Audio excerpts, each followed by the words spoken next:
What is the most ridiculous thing that you've been asked to do at work?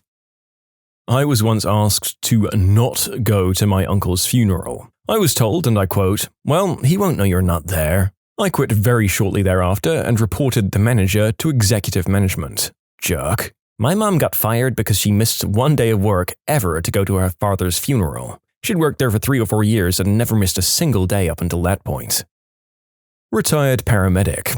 I was told to immediately place a freshly delivered newborn back inside the mother. She delivered in a transport ambulance en route to Weill Cornell, and lost it that her baby wasn't born in a hospital, and further, not born in a good hospital. The mother told me to hold the baby in with your fricking hand, and I explained that that wouldn't work, and that we were having this child on 3rd Avenue in the middle 50s, and she flipped. So she and I had an agreement that I'd say the baby was still inside her body till we backed up at the hospital. I guess this satisfied the requirement of being born at the hospital versus next to the dry cleaners on 3rd Avenue. So far as that kid knows, she was born in the Weill Cornell ER ambulance bay. I got asked by my boss to go to the building site next door and just ask the builders to stop construction as they were being too loud. Not for a specific length of time, just to stop working. I had to ask him what he thought that would actually achieve. A while back, there was a carpenter renovating the office next to ours. My boss went next door and yelled at him, "You should do this after hours. Do you like listening to hammering and sawing all day while you're at work?" And the carpenter said, "Actually, yes, I do." I was asked to lay off a group of employees for another manager. She begged me to do it, and I initially refused. This manager selected and approved the list of people being let go, and was 100% responsible for even needing a layoff. She overhired in her area because she misrepresented her projected needs and let her group's performance fall below standard. Nobody wants to be a part of a big layoff on the receiving or giving side, unless you're a total sadist. And I really believe if you're laying your people off, you need to have the stones to do it yourself. Period. I wound up doing it because everyone in the building already figured out something was happening based on her behavior, and it seemed excessively cruel to postpone things since everyone was on edge. I felt like the angel of death that day. People wouldn't even make eye contact with me as I walked the halls because if I stopped at someone's desk, they knew they were losing their job. My people were terrified, and I still feel terrible about how that day went down because I couldn't say anything until it was done. Layoffs are horrible, and this manager hiding from her responsibility made it even worse. Fortunately, my boss agreed and he fired her for it. Oof, well, at least there was some small justice in this one instance. Often these people responsible just walk away completely scot-free, having learned very little to nothing. It sucks that you had to be the one to clean up their mess. Back when I was the manager of a movie theater, I'd just got done working 14 hours because somebody else had called in sick. I tried to submit payroll to accounting, and the fax wouldn't go through. I asked the accountant to go to the office, about 2 blocks from her home, and see if she could fix it. She said that she was too tired and that I should instead drive the 50 miles to hand deliver it. I ended up doing it because if I didn't, then my staff wouldn't get paid. But there were about 8 nasty emails I sent afterwards to various higher-ups. A few weeks later, I quit that job to become a busboy. Single best career move I've ever made. Not as horrifying as some of the others, but in the early 90s I worked at a well-known US depot for office supplies. One time, for reasons that I'll never understand, an edict came down that a certain class of inventory was to be destroyed and discarded. That meant perfectly good merchandise, including office furniture, lamps, computers, printers, copiers, fax machines, and some other random bits were to be taken out back and literally smashed to pieces with a hammer, then thrown in the bin. The most amazing part was that under no circumstances was this stuff allowed to be given away, sold, or otherwise allowed to survive or benefit anyone. Several employees begged and pleaded to be allowed to buy some of the things, but nope, better to destroy it and get nothing in return. It wasn't a huge number of items, but it was easily 10 grand worth of stuff. We used to have to destroy hundreds and hundreds of books at my job, and we weren't allowed to do anything with them but put them in the recycle bin. This is called stripping a book. I felt like my heart was being ripped out when I had to strip my favorite books and throw them away. Was asked to clean up a bathroom full of doo-dee. My training specifically said that I was not to clean it, but rather close off the section and leave the manager to do it. Yep, you don't have to do it. Even if you have an actual retail job which states in your contract that you have to do general cleaning, cleaning fecal matter isn't general and should be left for cleaners or managers. Worked in many retail jobs where the manager would try and get people to do that rather than hire a full-time cleaner. I was asked to do this QA thing before the week's end. When I asked if she wanted me to wait until next week because otherwise I got into overtime, she responded by saying, "Do it this week, but put it into next week's payroll." No. That made me so angry. To clarify, in my situation, I wasn't required to provide a notice. I was simply being nice. I don't care too much about the cash. I figure what's good for the workplace is good for me. So this is why it angered me so much. Also, she did this kind of thing all the time. I was once ordered to rake up pine needles. All the pine needles. At a camp named Pinewoods. Aptly named. I was working as a desk-side technician for an IT company a couple of years back, when one day it was quiet and we didn't have much to do. So my boss had me pick grapes from his plant at his house. I used to work in a food processing plant when I was in high school. The job sucked, it was hot on the lines, and the place smelled horrible. I got told by my boss that I had to go outside and pick up cigarette butts from the sidewalk where the other workers went outside during breaks to smoke. I wasn't a smoker, and I was pretty angry at first, but being outside picking up nasty cigarette butts was actually more enjoyable than working inside on the lines. I had a serious reevaluation of my job that day. Yeah, I worked at McDonald's in high school, and there was a task called the Continental, which involved picking up all of the McDonald's garbage in a 3-block radius of the store. It was more enjoyable than working inside, even in the depths of winter in Edmonton. I was an army officer and at the time a company commander. Not only was I instructed to assist in the sweeping of an unspeakable act offense under the rug, but I was ordered to appoint as my acting company first sergeant, top sergeant for the company, a man I'd relieved of his duty position and assigned to a desk for misconduct with female trainees. I refused and actually got the unspeakable act victim the medical and mental assistance she needed. He was still assigned the post by a higher command, and less than 2 weeks later I lost my command for creating a work environment so hostile I'd lost the confidence of the NCOs and sergeant. I still don't regret it, even though it eventually cost me my career. I was asked to not have to go to the bathroom. I'm dead serious here. My boss recently told all the employees there will be no more bathroom breaks. Considering we already don't get a second break and some of us don't get a lunch either, yeah, that's illegal. Got told to work for 2 months without being paid as a trial to see what kind of employee I would be, before he decided if he was going to offer me a paid job or not. Also, it was a commercial aeroplane pilot job, not an entry-level position, and for the love of all things chocolate, this was not an internship. He was somewhat surprised when I declined the offer. In the army, I was told to pull weeds in Iraq before a congressman came to visit. Oh man, this war must be going well. Look at this landscaping. My first job was in retail. I smelled something funky near my break room. I went to check it out and found dried-up diarrhea on the ground and went and told my manager. He asked me why I was telling him and not busy cleaning it.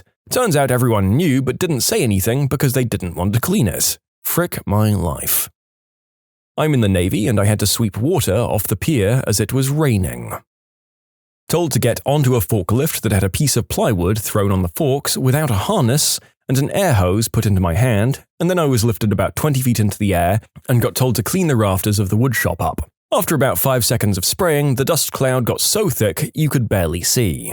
Isn't that pretty much word for word the example OSHA gives on what not to do with a forklift? Yeah, I'm fairly certain that I've seen some exact health and safety diagrams essentially telling people to just not stand on top of pallets being lifted by forklifts, and that if they do, they will spontaneously combust and kill all their friends and loved ones, or something like that. I wasn't really paying attention. Worked at a grocery chain as a courtesy or utility clerk. The vendor for 7-Up and Dr. Pepper screwed up stacking their pallets, so they all fell over, creating a nice pile of broken glass, sticky soda, and wet, messy cardboard. Boss made me clean it all up and told me to not leave it even for a second. I got it all cleaned up in about 2 hours. Not bad, save for me nearly getting shanked by some large glass shards on the floor. But where it became unreasonable was the very next day, where I got called into the office and written up by the same boss. Why? I'd failed to do floor inspections. He expected me to be able to be in 2 places at once. So that was fun to contest.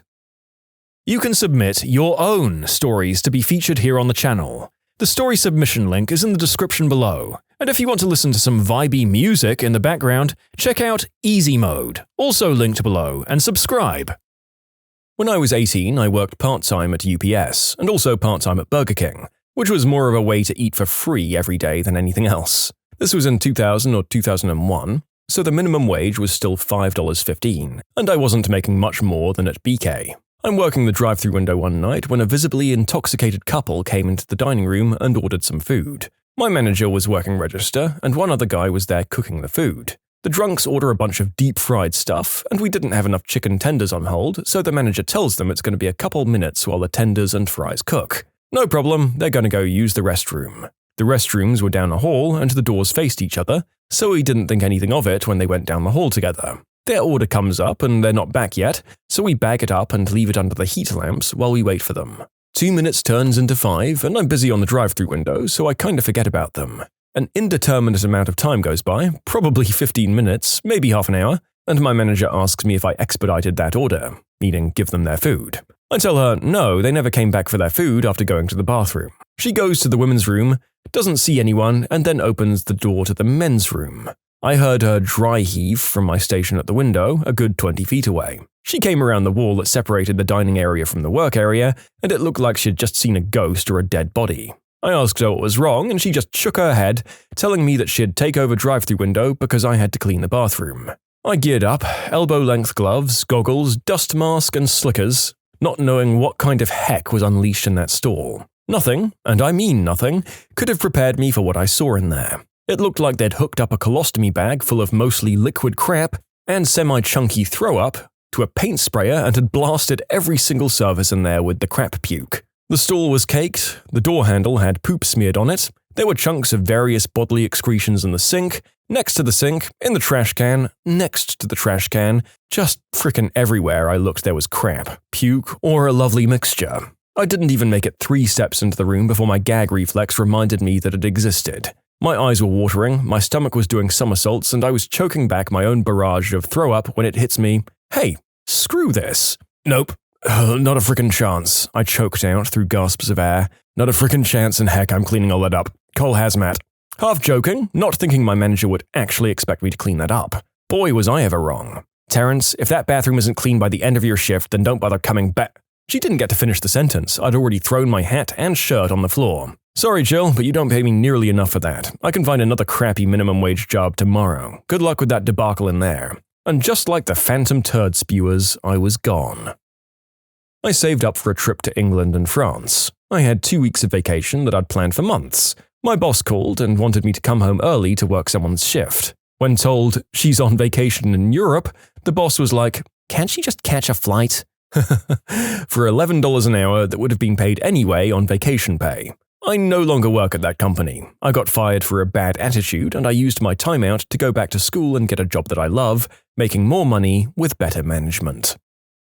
I was asked to skip an immigration meeting that I needed to have to stay in the country for a 1-hour meeting with a client, even though I told them about it weeks in advance. I informed my boss that if I skipped the meeting, I would be ineligible to work in the country in 2 weeks. They still bothered me to try and reschedule my federal government meeting. It was just ridiculous.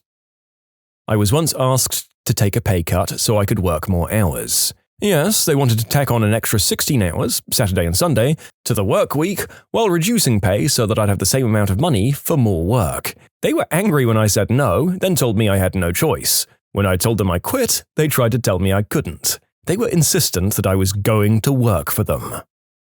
A manager asked me to wrap my arm up in a bin bag and stick my hand into a loo to try and unblock it.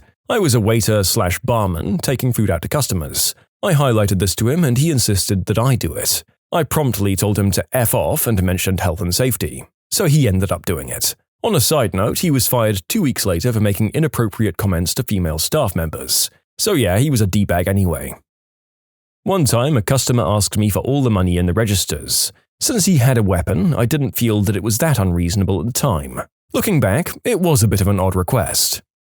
Listen, I don't want to sound like an alarmist, but there is a non-zero chance that you might have been robbed. Of course, you should review the purchase history on your point-of-service machine just to be sure, but unless your restaurant was offering $500 cashback on 9mm inspections, there's every chance that that wasn't 100% above board.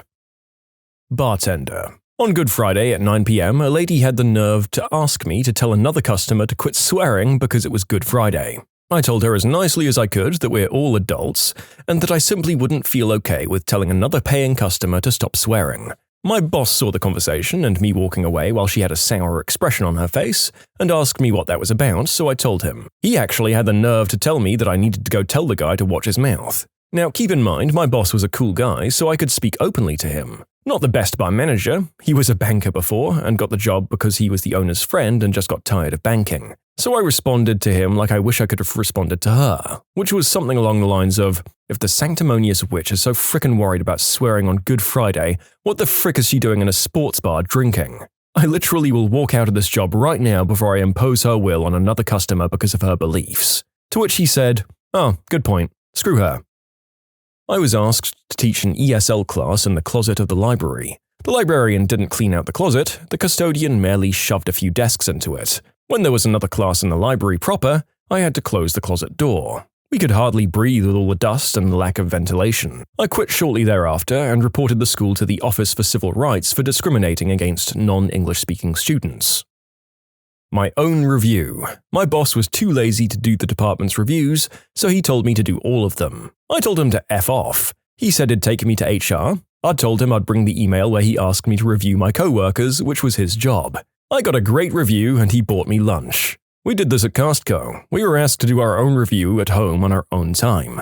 The boss would read it, rewrite it to make things look good, and we were asked to sign the real version. Train a guy who was making more than I was to be my boss. Yeah, nah, screw that.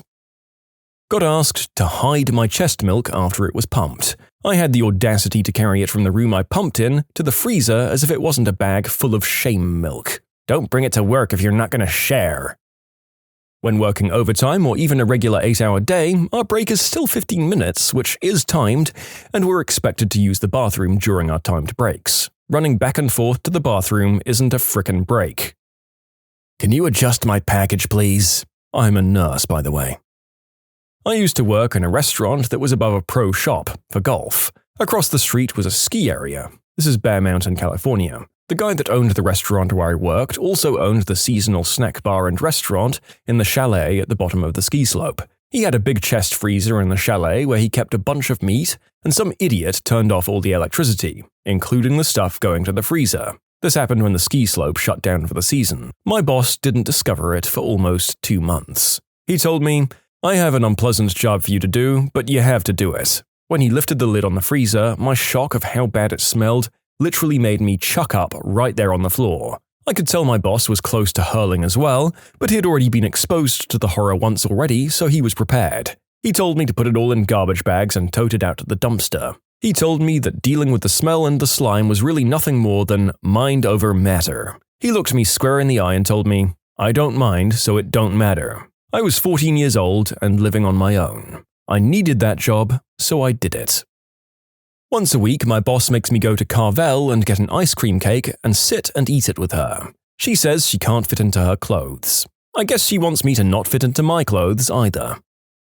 When I was about 16, I got hired to do cleanup on a paint factory that was over 100 years old. They had these massive paint thinner tanks on a hill behind the plant that were gravity-fed into the factory and they'd clogged. The boss wanted us to physically climb down into the tank, which was waist-deep full of Varsol, that paint thinner, and to remove said substance with 5-gallon buckets. This was a while ago back in Newfoundland, and safety gear didn't exist on the island yet. We all refused, and after that spent most of our time smoking green herb on the roof. We all got fired a few days later, although some of the other stuff we did there will probably show up as some strange form of cancer at some point in the future. Writing an HTML parser using regular expression. I'm so sorry. I don't know what this means, but given how many more code-savvy people were mortified in replying to your comment, allow me to extend my sincere, confused condolences on here as well. I had a customer ask me to fill their propane tank in a thunderstorm, with no power. They were absolutely perplexed when I politely told them that I could not. They got mad and told my manager, who looked at them like they had 3 heads and a death wish. They met one of those criteria, and after much arguing, promptly told them to leave. He was awesome. I was making $12 an hour as an office temp at a government office. My boss filled a box full of pepper spray, flares, and flashbangs. Then she labeled it toiletries and told me to take it out to air cargo and send it on a passenger flight to one of our sites. I didn't want to go to jail for causing a mid-air accident, so I took the stuff for myself and distributed it to other projects within the same government department. A few weeks went by as they tried to determine what had happened to their stuff. Finally, my boss came into my office and said, "This is theft over $1,000. We'll have to get the RCMP, or the federal cops, involved." I told her, "You can't do that without implicating yourself in a worse crime. You should just forget about the whole matter." A week later, they cancelled my contract with a temp agency and hired me directly at $24 an hour plus benefits. I've been working as a substitute teacher for the last few weeks. At this very moment, I'm sitting at a desk in an empty hallway staring at a door. I will sit at this desk for the next 3 hours. To answer your question, I find it semi-ridiculous that I'll be compensated for this time. D&D players of Reddit, what is the most creative character you've seen someone play as? I once kidnapped a player character wizard and replaced them with a high-level illusion created by the BBEG. The player then had to control the illusion from the perspective of the BBEG. That's Big Bad Evil Guy, pretending to still be a member of the party. It was surprisingly effective. Just as they reached the BBEG, they were slowly realizing he wasn't helping much anymore. I played as a Wemmick back in college, and I loved that character. He was a druid, and thus could only carry wooden weapons. So, after thinking about it, I gave him a lance, and then proceeded to get every feat you could for a knight on horseback. Trample, charges, etc.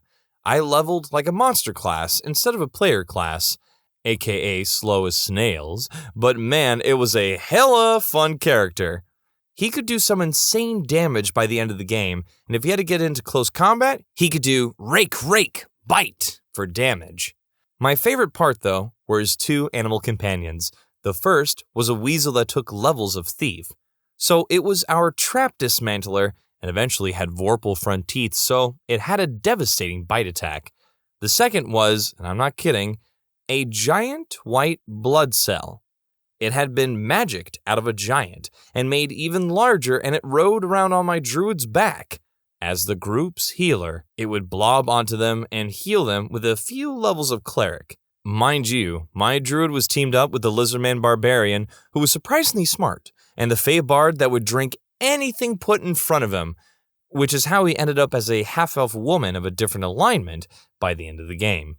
The fey had a long-standing thing about drinking anything put in front of him. The campaign was heading to a big showdown between our ragtag group and what we thought was a terrible wizard. As it turned out, she was a high-level alchemist and had been using her potions to do much of her deeds. Unfortunately, when she was gone, all of her potions were sitting there, and the Fae decided, why not? Then panicked when he changed gender and drank something else, then another, and kept rolling hysterically on this table the DM had whipped up. A camel. Not just any camel, but a racing camel named Rocket Boots. We had a party member who was inconsistent about showing up for the games, and he showed up in the middle of a short campaign we were running after we had received a stolen racing camel. It's hard to say exactly what it was, but the guy went ham role-playing this camel, making camel noises and doing camel things. It was absolutely hilarious. I haven't done it yet, but I've always wanted to play as a true polymorphed chair. The chair was turned into a human, or any player race, and then started learning, maybe becoming a wizard himself. I don't know how anyone would ever know since the change becomes permanent, but if he ever walked through an anti-magic field, he would just turn back into a chair and be gone forever, and no one else would walk through there for fear of being turned into a chair. I played with a 100% randomly generated character. I had a decent combo of class and race, half-elf and ranger, but my stats were completely dysfunctional for a ranger. My worst stats by far were dex and wisdom. In fact, they were the worst in the group. I was the ranger that could do everything a ranger was not supposed to do, and nothing that a ranger was actually supposed to do. For one campaign, I played a gnome illusionist and put all the points into alchemy. With my starting gold, which the DM gave us way too much, and few limitations, I bought a riding dog, 2 saddlebags of holding, and then another for my own carrying. I spent the rest of my gold on all the mundane gear you could possibly imagine. I used a spreadsheet to track it because the DM was irritated. I had 3 years of food and water, 3 tents, 10 cots, a collapsible bathtub, gnome-sized, everyone else can bring their own, a collapsible chair and desk for scribing scrolls, a portable alchemist lab, all manner of rope, poles, tools, containers, and even a few weapons. I packed trail cakes, fine wine, and a few pounds of honey. I think the only other magic items I took besides the bag of holding was a firestone. Don't recall the exact name, but it produced a fire from small campfire up to huge bonfire and renewed the item after 8 hours or so. I wish that campaign had gone on longer. I really enjoyed pulling random stuff out of my bag and then making the DM refer to the printed copy I had handed him 2 weeks ago, showing that yes, I did in fact have half a pound of marbles. Well, at least you didn't lose them.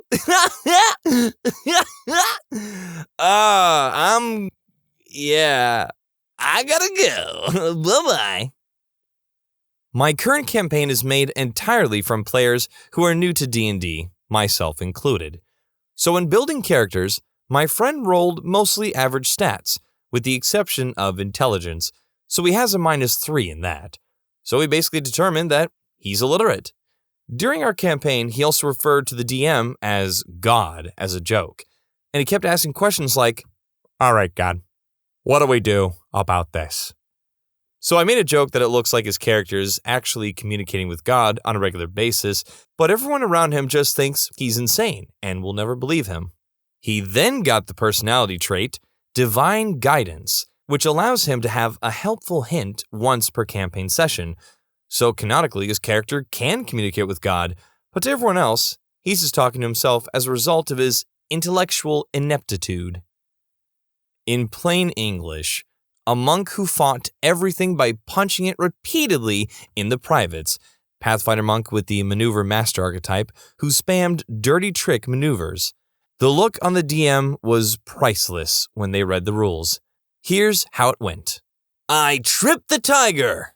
Okay. Rolls the dice. Yep, the tiger's now prone. I elbow dropped the tiger in his fierce privates. Okay, so a regular unarmed strike. Oh, no. There are rules for that. No, there aren't. I beg to differ. The rules are this. You can attempt to hinder a foe in melee as a standard action. This maneuver covers any sort of situational attack that imposes a penalty on a foe for a short period of time. Examples include kicking sand into an opponent's face to blind him, pulling enemy's pants down to have his speed, or hitting a foe in a sensitive spot to make him sickened for a round. Huh. I guess you can punch the tiger in the privates. All the fights went from epic fantasy battles to this monk pocket sanding, private punching, and pantsing his way through every enemy. I don't know if there are any Joy Quest fans that are listeners to these kind of videos, but I was the dungeon master for Joy Quest, and I actually had a very similar situation to this. One of the players played literally as Jackie Chan, but he kind of named himself as Jackie Chan. He actually had to fiddle around with this as well by implementing the way of the open hand in scenarios that weren't combat. So arm wrestling. So in one of the episodes, he actually tried to do a bunch of different dexterity checks, and he tried to slime and gum up his hands with a bunch of spit or some spilled ale, and basically try to cheat his way to the prize. Players. I've got a friend who is a weird character machine. Most recently is an orc named Sterog who believes that weapons are a coward's weapon, and beats people to their end with his shields. Before that was Robert the Destroyer, a barbarian who threw ladders at people. There was $3.50, or $3.50, to his friends, a really creepy monk who could shoot vines out of his hands like Spider-Man. Villigamish, a 5e warlock who halfway through a random goblin encounter realized he was terminating them for no reason and became a staunch defender of goblin rights. Harold the Great and Powerful was a bard who was absolutely useless, but invested everything in bluff and insisted he was a high-level wizard. Also had a penchant for buying people's souls and then pushing them towards positions of power.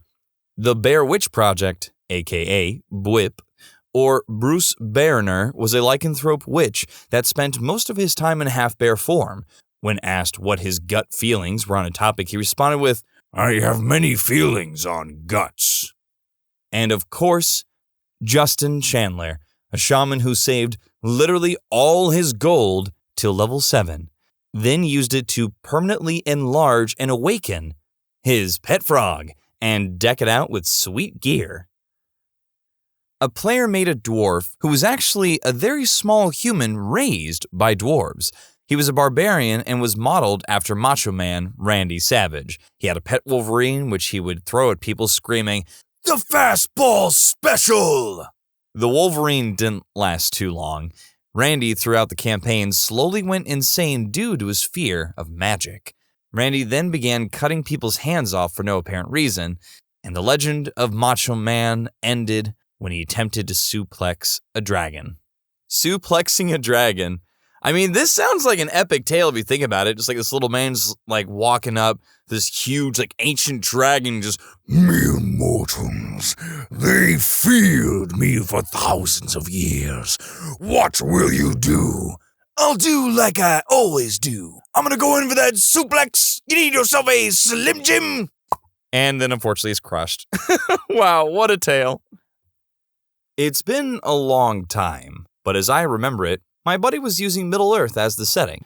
My character was an elf with polymorph abilities, hung out in Mirkwood, and while transformed as various woodland creatures, spied on passerby on behalf of Galadriel. Spending 100+ years in Mirkwood changed her into something a bit more enty. Not physically, just personality. Lazy. Likes to talk about trees. At this point, I wasn't tainted with min-maxing or metagaming, so I was more than content to make this weird, awesome elven forest woman with no social or combat skills and send her into an adventure based on subterfuge, navigating deserts, and combat. I was also interested in making an elven woman who wasn't the Tolkien archetype. More awkward, homely, blunt, super into trees and tree stuff, and not the usual, "let's make dope skyscrapers out of these redwoods" way, but more like, "let me tell you which tree sap tastes best right off the bark." So she ended up being whisked away, reassigned to an adventure in the east past Mordor, in a desert where, according to the DM, Tolkien's mentioned in only one paragraph, blue wizards were hiding. She was very upset with her reassignment. Over the course of the adventure, because wizards, she got stuck as a parrot, rode another character's shoulders. Perfect disguise. Lots of scouting, lots of complaining about not being in Mirkwood, and also being a parrot. Many Mirkwood facts, Mirkwood reminiscences, drawing maps of Mirkwood in the sand with a talon. The entire time, I had her advising the party that returning to Mirkwood would be the best option. That said, when the enemy least expected it, BAM! Sleep mist and trash talk punctuated with WALKS! Surprisingly effective. We never finished the campaign, so I like to imagine she just abandoned them at some point, and there's a colorful parrot flying happily around Mirkwood, perching on a character who's actually from Mirkwood, not Treebeard, who I've been reminded is from Fangorn. See, all I know is Mirkwood squawk, nothing else. It was fun to think about this again after all this time. Now I'm probably going to remake her as an important NPC in my new wilderness adventure-based campaign. I don't know why, but for some reason when I imagine this like very chill elven woman who's just so attached to the forest, whenever she's like in like this parrot form, I just picture Iago. So like, can you imagine like that change between just like, "Hello, I am an old elven woman here to guide you on your path back to Mirkwood to, Hey, you know what? I don't like being a parrot. This is ridiculous. Hey, let's go back to Mirkwood and check out the tree bark, huh? Brah! I once played a game where the players did not know any of their stats. Everything was run by descriptions like, "you're really good at getting into places that you shouldn't," picklock skill, or "you're bleeding from several wounds and are nearly at death's door." If it were that kind of game, the players wouldn't necessarily know where they were. By the way, it was the best campaign I'd ever been a part of. The GM was a freaking genius. We were in the Marines together, and he got orders to go to Korea. When he came back, he no longer played and wouldn't associate with us nerds anymore. Dude was a natural, and I never found out just what happened. All I know is he didn't find religion, as suggested. I think he was met with anti-nerd peer pressure, Which is funny because the nerds were also Marines, so there it is. A thief with one level of illusionist that passed himself off as an arch-wizard, throwing fireballs and screaming, "These beasts are immune to magic, woo!" in a fight, which was a funny experience. He was good at scamming NPCs, though. My character is similar to that, a thief that pretends that what he does is all magic. We were supposed to be infiltrating a cult that was gathering a presence in this town. The other people in my party joined the guard, and I was going to investigate the city's criminal underworld. And then I got distracted and ended up convincing a bunch of people of my magical power and how I can make them as good as me. So I became the kingpin of the criminal element in the city. It ended up not helping us find the cultists at all. But when we found them, I had an army. A necromancer who thought they were a cleric. Only the player and DM knew and had a list translating what the player said they were doing and what they were actually doing, i.e. spells, daily prep, so the others wouldn't catch on out of character. In his formative years, he came upon a book of forbidden spells. Being young and stupid, he assumed it was a book of divine rituals. Fast forward several years, and he wanders the land preaching about the everlasting life. He's skilled in first aid and potions because not every scrape requires divine intervention, but has some spells that will bring someone back from the brink of death. He also has a bodyguard who wears full plate armor, who follows him around because he owes a life debt. Doesn't talk much, though. The other players never discussed removing their own armor, or eating, or using the bathroom, so nobody found it odd that the NPC never did. The other players also never took points in Knowledge Arcane to discover the spell effects that didn't match what they should. Unfortunately, he got found out when one of the party members went down, and he turned them into a zombie. The players were then in on the joke and weren't able to separate what they knew and what their characters knew, which is why they weren't told from the start. If the party member hadn't gone down, there was a plan to have a personal quest, in a trial of faith style, to see if he could unintentionally turn himself into a lich, and if the party would help him do so. Mimic companions are what made me fall in love with the concept of tabletops and random chance. Just messing around with a friend of mine, he happened upon a mimic, fed it a live fairy that was annoying him, and it became his friend for life. That mimic NPC rolled natural 20s like it was his freaking job, and honestly, single-handedly carried the party, with a bit of help from a sentient severed goblin hand, for the rest of the series. All the players had terrible rolls for hours, and just sat in wonder while Mimic and Handy wrecked a Lich Dragon. All hail the mighty luggage.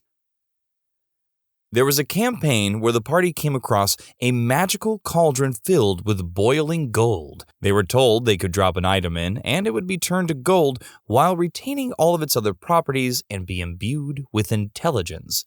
They were warned that the said intelligence might be malevolent.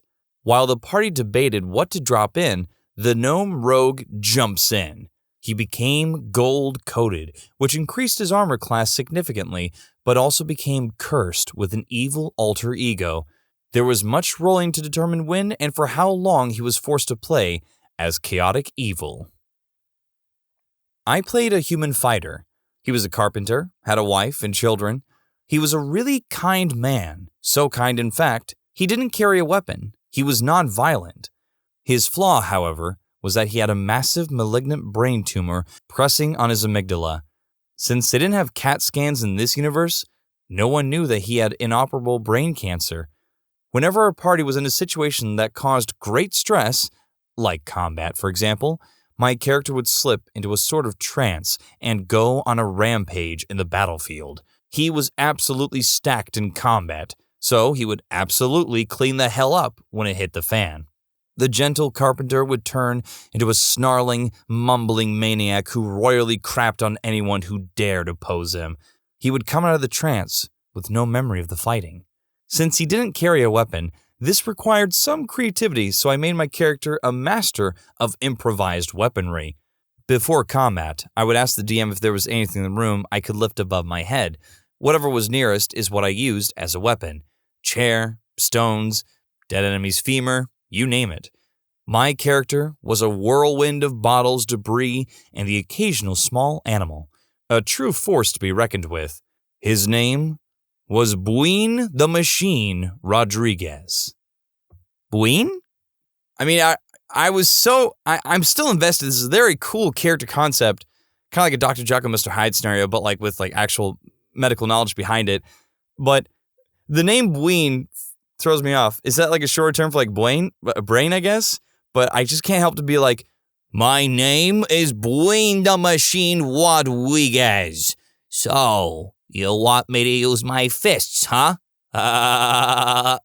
Students of Reddit, what's the story of the worst teacher you ever had? Had a science teacher that insisted cells were not made of atoms, and that therefore either leaves weren't alive or diamonds were. When I was at primary school, for ages I think around 7 or 8 till 11 in the UK, we had a class on human reproduction education. A kid asked the teacher about female eggs and how that works, only for her to scream at him that women do not have eggs and not to be stupid. Screw you, Brighton Junior School. This was about my class in the 9th grade. We were about 15 or 16 then. We had chemistry and we were learning about atoms and molecules. Almost everyone in class thought there was a molecule for everything, like a strawberry molecule for example. Then when I pointed out that they must have misunderstood it all, they acted like I was dumb or something. Look at stupid Brenda over here doesn't understand that there's a strawberry molecule. I had a math teacher who would leave the class to ask another teacher how to do certain math problems. Sometimes he'd be gone as long as 30 minutes during a 50-minute class period. Suffice to say, no one in that class learned much math. If it makes you feel any better, the teacher probably was given the class against his wishes. Math classes are often very hard to fill, particularly since they are a challenging set of skills for not much pay, compared to other opportunities. As such, schools sometimes ask unqualified people to teach math class because they need someone. I can confirm, I was supposed to teach math one year, and the school called me on a Friday before school started and informed me that they needed me to teach science instead, and if I could please come in over the weekend to set up my lab. Do you know how much prep should go into a successful year of science? You basically should set up your curriculum in advance, plan out all the lab exercises, lobby your school for the money, and order all the supplies. You can't just walk in and wing a year of science with 130 kids when you've never taught the subject before. As you can tell, I'm not bitter at all. All of these stories remind me of how bad substitute teachers are. Like, I think my old high school just got random people off the streets to teach. I once had a sub who wore doctor's hairnets over his shoes and asked me what I wanted to be in life. When I said I wanted to make films, he laughed in my face and said that's not happening. Education is a joke in the States. My English lit professor was late to class every day. She was clearly on substances. On top of that, she didn't even shower. Her hair was matted, and she was so rude. She gave us homework and never took it up or graded it, and then would show up and say it's test day with no warning. I had to drop the class after I failed the first test. I believe most of the class dropped after that exam as well, and she didn't come back next semester. I mean, if she was on substances, then clearly the English class was pretty lit. One time while taking an exam in my Calculus 2 class, I got a random bloody nose that dripped right onto the test. After explaining what happened, my teacher said if I leave the room to go clean up, I wouldn't be able to retake the test. My options were to grab another test and start over halfway through without being able to copy my previous answers, or leave and fail the exam. I walked out of the classroom and withdrew before I even got to my car. You should have bled all over the test and handed it in. And with that evidence, if they kept it, went to the dean or someone else in administration. I have steady nosebleeds of up to a minute every now and then, and that's while lying down. I honestly couldn't take the chance of continuing to write while I bled for just a gotcha moment with a jerk teacher. FYI, as a nosebleeder myself, don't lay down when you got one. In case you didn't know, tilting your head back is also a lie. Both things just make it worse. This is about my Welsh professor. She assigned textbooks that were out of print, couldn't explain anything to save her life, responded to questions by repeating herself, and her syllabus was just header info and a single line that said, "The purpose of this class is to learn Welsh." In the 2nd grade, had a cool girl named Deja in my class. Our class made a joke where we'd say Deja and then boo in a loud and deep voice. The teacher was super ticked off and took Deja's bag, the rectangular one with the 2 metal bars on the back, and slammed it against her back. I heard the most blood-curdling scream of all time, and the whole class just fell silent. I don't know what happened to the teacher since that was near the end of the year and I moved away after that school year ended, for unrelated purposes. The teacher physically assaulted Deja because y'all made a joke about her name? Holy freak. Yeah, I felt so bad for Deja and the memory keeps coming back to me sometimes.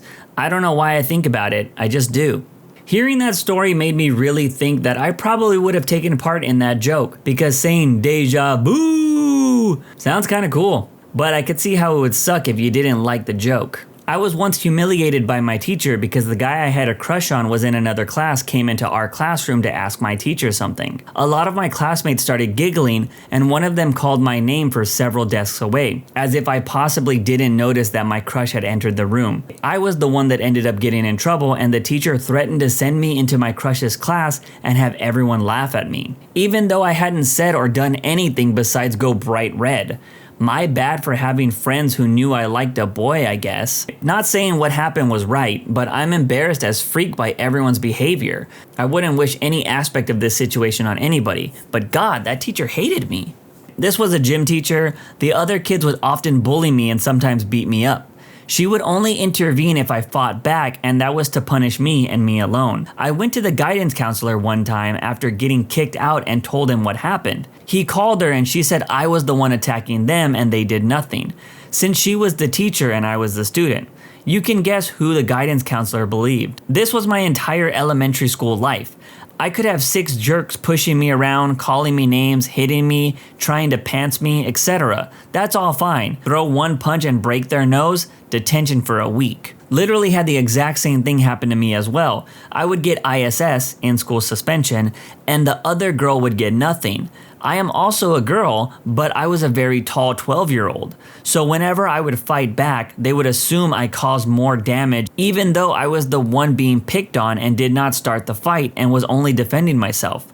Years later, my mom said they wanted to permanently suspend me, but she threatened to sue them since they admitted to her that I was the one being bullied and couldn't do anything about it in writing. Good thing though is the ISS teacher was very nice to me and would let me do whatever I wanted as long as I did all my homework and stayed quiet. Got a lot of good quality reading done. I had the opposite effect with teachers in school. Every time I was about to get into a fight, one magically appeared. I remembered one time I was in gym and this kid was walking up to me, ready to fight me, and my math teacher showed up out of nowhere and stopped us. It's like she had instant transmission. A teacher once told me that sand was a liquid because you could pour it. I then raised my hand and told her that if you had enough big containers, you could pour bowling balls. The class laughed and about 10 minutes later I sneezed. She thought I said BS and sent me to the principal's office. The worst teacher I ever had was my shop/gym teacher in high school. He would not do anything at all. I was able to smoke in shop class and in gym as long as I was outside running laps or something. I never once heard him tell anyone about safety measures when using shop equipment. A few people got hurt and one actually lost half a thumb, but the worst thing he ever did was hire some of the grade 9 and grade 10 girls to babysit for him and his wife. He would leave his wife at the bar and go home to check on the kids, and was eventually caught hooking up with one of them. After a police investigation, they found a ton of homemade content on his laptop of him hooking up with these girls. Last I heard, he went to jail for life. This was all in a town of less than 300 people. Similar thing happened to a hall monitor I knew. Dude went on to be a coach at another school and was apparently doing pretty well. Threw it all away because he started to date a student. What an idiot. In the 5th grade, I had a teacher who disliked me because I was bullied a lot and she had to take care of it and talk to my parents a lot. One day I was playing kickball and got borderline assaulted by some kids and she saw, came over, and let them go inside. She looked at me covered in dirt and said, "Don't go telling your dad about this." Next day, my dad went into the school and had a very long talk with this teacher and the principal. I'm pretty sure she was hoping the school year would end sooner. Damn, I had the same teacher in the same grade who would never stop screaming at one student named Nate.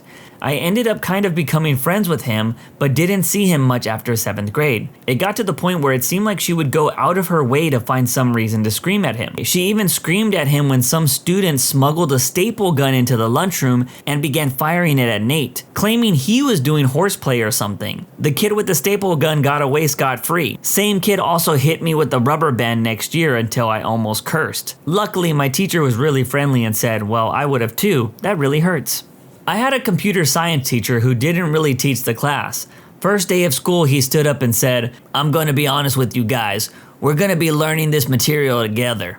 He then pushed us all into online code camps.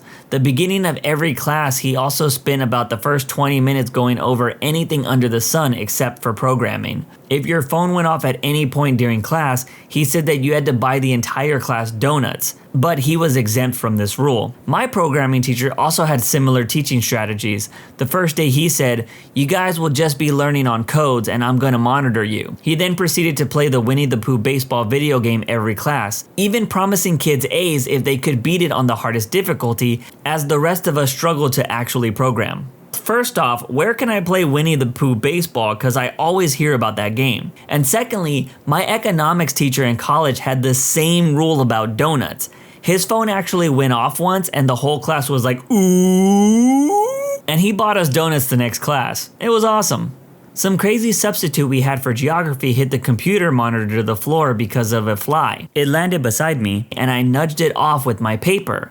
My elbow knocked the dictionary off the table and I was, and I quote, isolated from class for throwing a dictionary across the room. I was pissed off. When I was in kindergarten, my first teacher got pregnant, so she had to take maternity leave. She then got replaced with a substitute teacher to teach my class for the rest of the school year. She was very strict and she was not very nice. I had issues with her, but I was a very good student, quiet and to myself. One day I asked her that I had to use the bathroom, but she refused to let me go. I really had to go, but ended up peeing myself. I remember going to the nurse and they called my mom. My mom went to the school and had a meeting with the teacher, the principal, and someone else. 2 days later, that teacher was fired. At least she didn't do the, I don't know, can you? Bit when you asked to go to the bathroom. Every time a teacher did that, I wish I peed myself. I remember my 4th grade teacher, Mrs. Doge, being super strict. She was pregnant and took maternity leave. The substitute was the nicest teacher ever, and she was appalled that Mrs. Doge had never read us a single book. When I was in the 9th grade, the school I went to could not afford enough books for everyone in the English classes to have a copy to take home. They only had like 30 copies and they had like 4 classes of 25 students. So what they did was have us read in class, but rather than have each of us read to ourselves, the teacher read to us. I think this was because they wanted the entire class to be at the same place in the book. This was the 9th grade. It was a little insulting, in my opinion, to have the teacher read to us. The teacher quickly realized that it's no fun reading the same chapter to 25 students 4 times a day. So she brought a tape recorder and would record herself reading to the first class.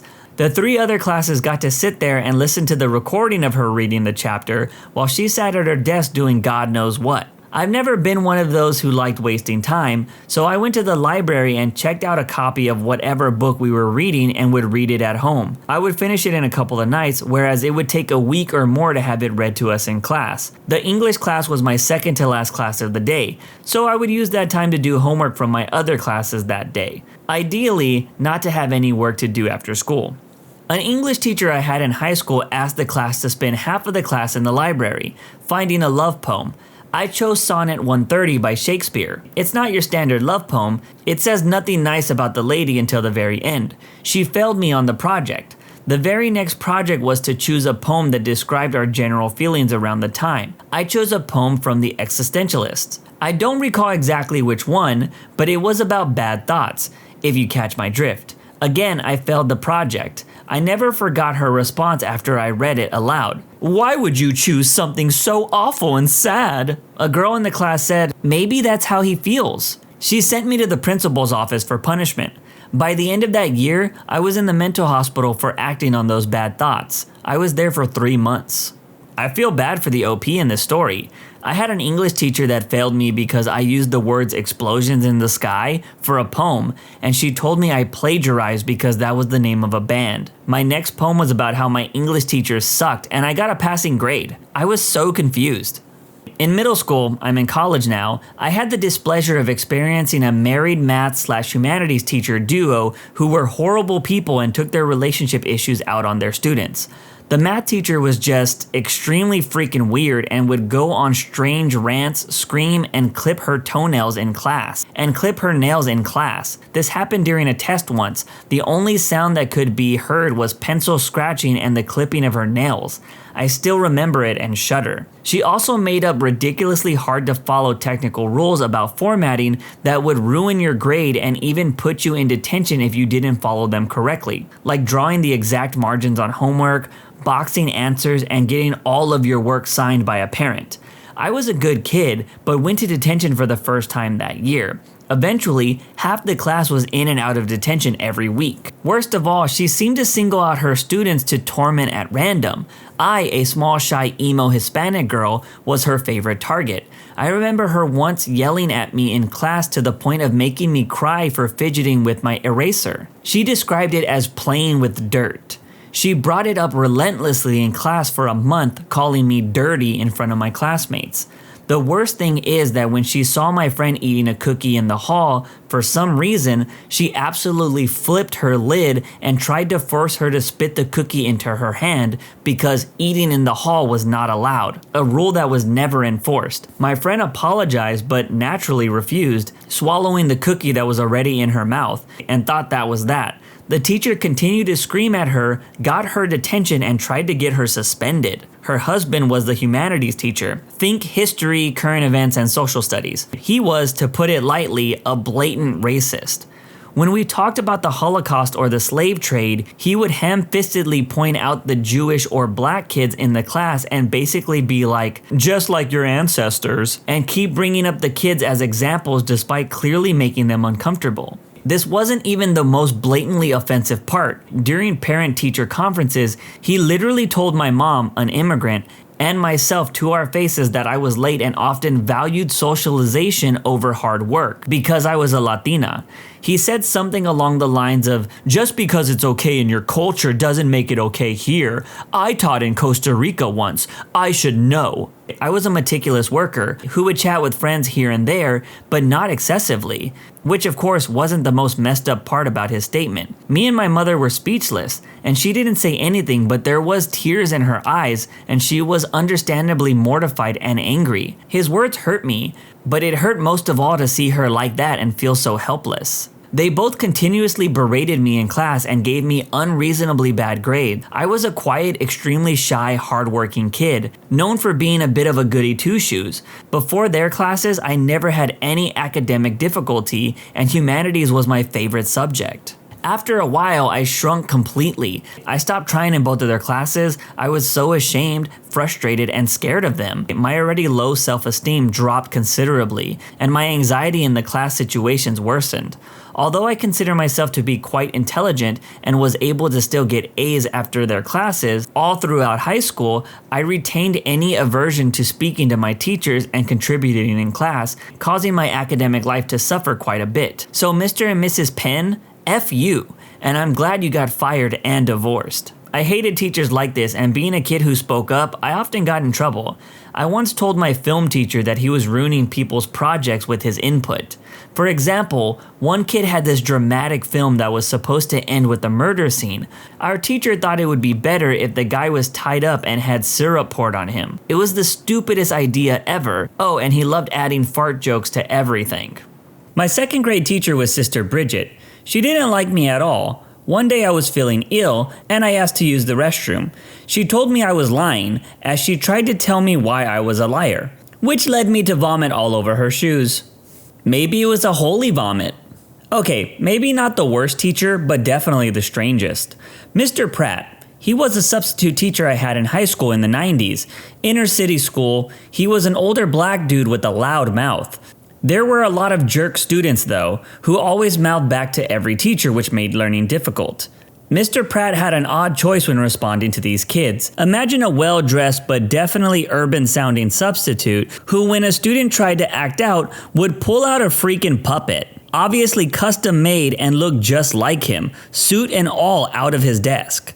He would then start berating the student via the puppet. The puppet was called Pratt Daddy, by the way. He would make the student talk to the puppet and apologize. Most didn't. They were laughing and tried to talk over Pratt Daddy, in which case Pratt Daddy, the puppet, would kick them out of class and lock the door.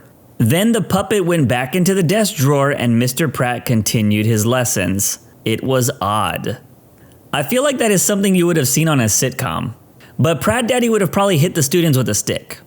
My former tutor for year 9, also the art teacher, she refused to take action when somebody created a Snapchat account under my name and sent unclothed images to dozens of people around my school. Shortly after this, I got into a fight because a guy was still pissed about the Snapchat situation and punched me in the jaw when I had a retainer.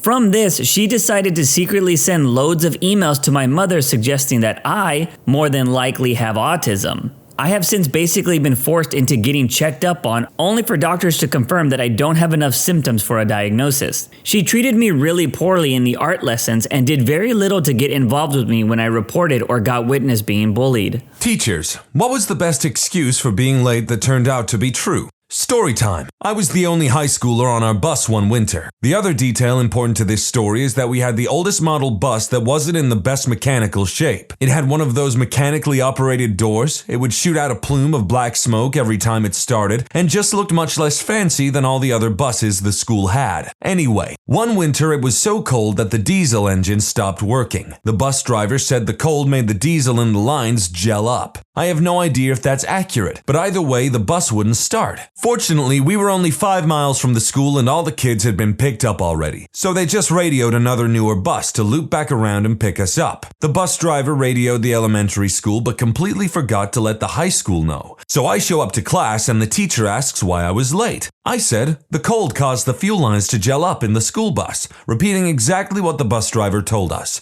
But I was the only high schooler on that bus, so no other students were there to back up my story. The teacher didn't believe me, and instead of just calling the main office to verify the story, she mocked me in front of the whole class saying, "It's not possible for fuel to freeze in the cold," and everyone in the class agreed with her, saying that I was a bad liar and laughed at how dumb my story was. Ultimately, the office did let her know about the bus after she tried giving me a detention, but the embarrassment is still there and she never gave me an apology. I don't really blame a lot of teachers for being skeptical about excuses kids make for being late and stuff, but the fact that they didn't even bother to check if there was a situation with the bus is really unreasonable. Also, yeah, apparently fuel lines can start to freeze up and everything, or the fuel inside the lines can freeze up if it's about minus 40 degrees Fahrenheit.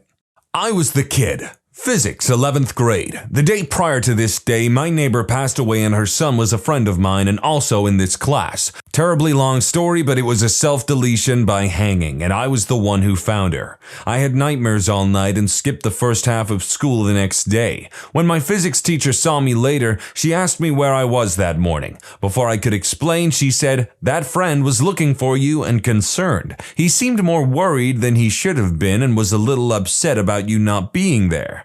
The guy's mom died, but he still went to class and didn't tell anyone, but was worried about me. I couldn't tell her what had happened at that point, so I just said I overslept."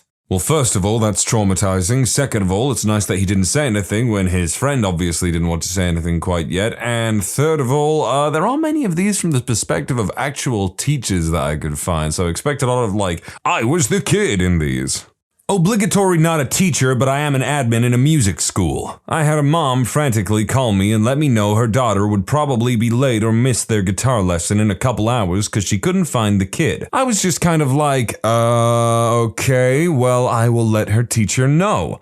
Got another call about an hour later from the same mom. She found her kid, but apparently the daughter went to a friend's house and decided to dye her hair green? They lived pretty close by, so I did let them know they could still come in for their lesson. Mom said she would call me back and let me know in a minute or two. Never called back. Her daughter showed up for her lesson about 5 minutes late with this bright green coiffure. I gotta admit it looked rad as heck, but also kind of a confusing thing to be an audience to the build-up. I don't know about the rest of you, maybe it's just me, but I'm kind of over the whole like unnaturally dyed hair look. Like, it's cool, I don't mind it, but I know so many people still who are like, oh my god, blue hair, oh! And I'm like, dude, are you like, is it 2010 still? Are you still in love with Ramona Flowers from Scott Pilgrim?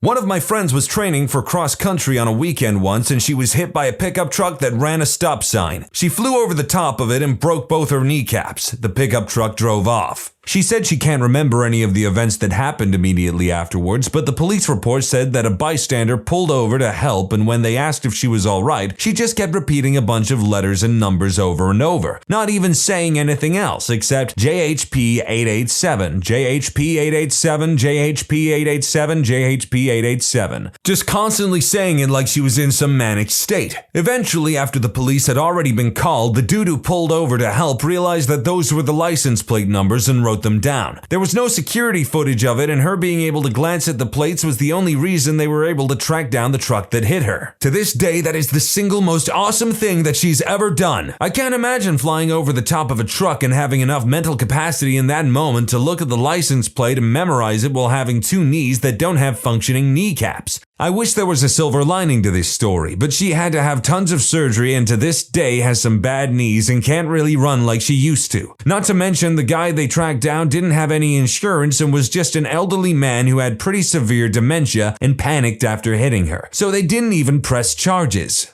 Because of the way that they told this one, it doesn't really seem to fit in this topic. Like, I mean, I have to commend the woman, first of all, for being able to memorize the license plate through the shock and the pain that they were probably enduring in the moment. And I guess they missed the cross-country race in the end, I assume, so I guess it counts.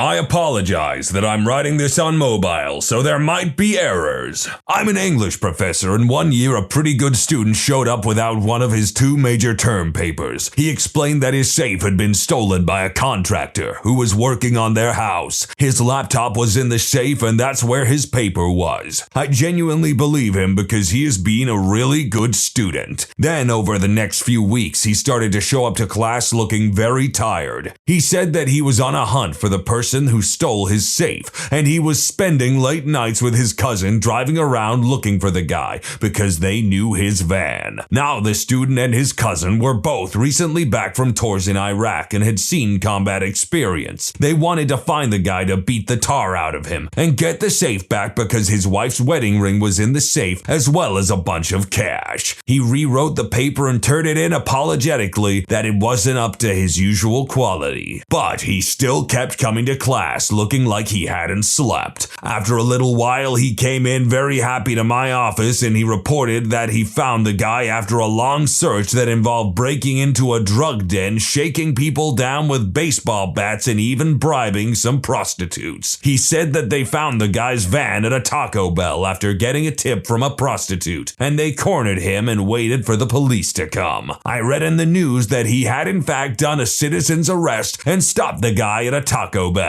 and that they ended up calling in the Secret Service because he used the cash that he stole from the safe to buy a bunch of counterfeiting equipment. Secret Service apparently investigate counterfeiting, so the whole investigation happened because this guy, who I dubbed the White Shaft, tracked the scumbag down through the bad side of town late at night to get a wedding ring, some cash, and his research paper back. It all turned out to be true. He got the ring and the laptop back. I gladly accepted his original paper, and it got a much higher grade than the rewrite. A couple people asked for more details, so here are a few more. I can't recall the year this happened, but it was the height of the war with the US and Iraq. My student had enrolled in the army right after 9/11 on the same day as his cousin. They were both just out of high school and enrolled due to patriotism and frustration. According to him, when he started his vigilante spree, he actually went inside of a house used by a drug addict to try and find the guy. They shook the house house down with baseball bats and forced everyone out into the street.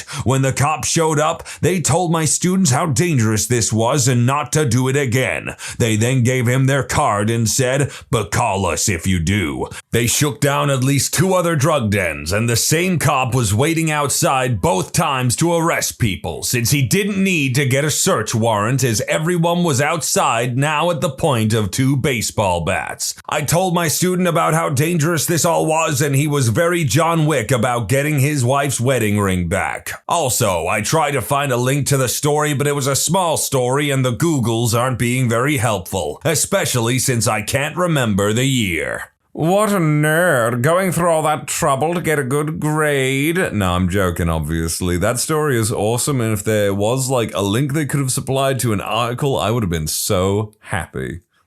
Not a teacher, but my senior year of high school, they were doing construction on the building, and so part of it was completely closed. To make up for the lack of space, there was a vocational school nearby in the district that let us use the extra rooms they did not use. To get to the other school, you could get on a bus, or if your last class of the day was at the vocational school, you could drive over there. I was driving a friend and myself over to the same English class. Traffic gets pretty stop and go at this time, as there's a lot of buses and students all going to the same place. The kid behind me wasn't paying attention during one of the stop moments and rear-ended me. Now it was stop and go traffic, so it wasn't like any of us were going fast. It was really just a bump. Still, everyone got out to see the damage and make sure everyone was okay. We were all fine. We both had piece of crap cars. We both decided that nothing was significant. May as well get back into the line of traffic and get to class. The kid who hit me was also in the same English class. My friend and I walked into class late. The teacher was known for being a stickler. Very snidely says, "You two better have a good reason for being tardy." My friend laughs and I respond, "Yeah, other classmate just rear-ended us on the way here. You can confirm with him when he gets here." So a minute later he rushes in saying, "Sorry I'm tardy, I hit CM Hooley and friend." Rest of class laughs, stern teacher makes us all get down to business. The end.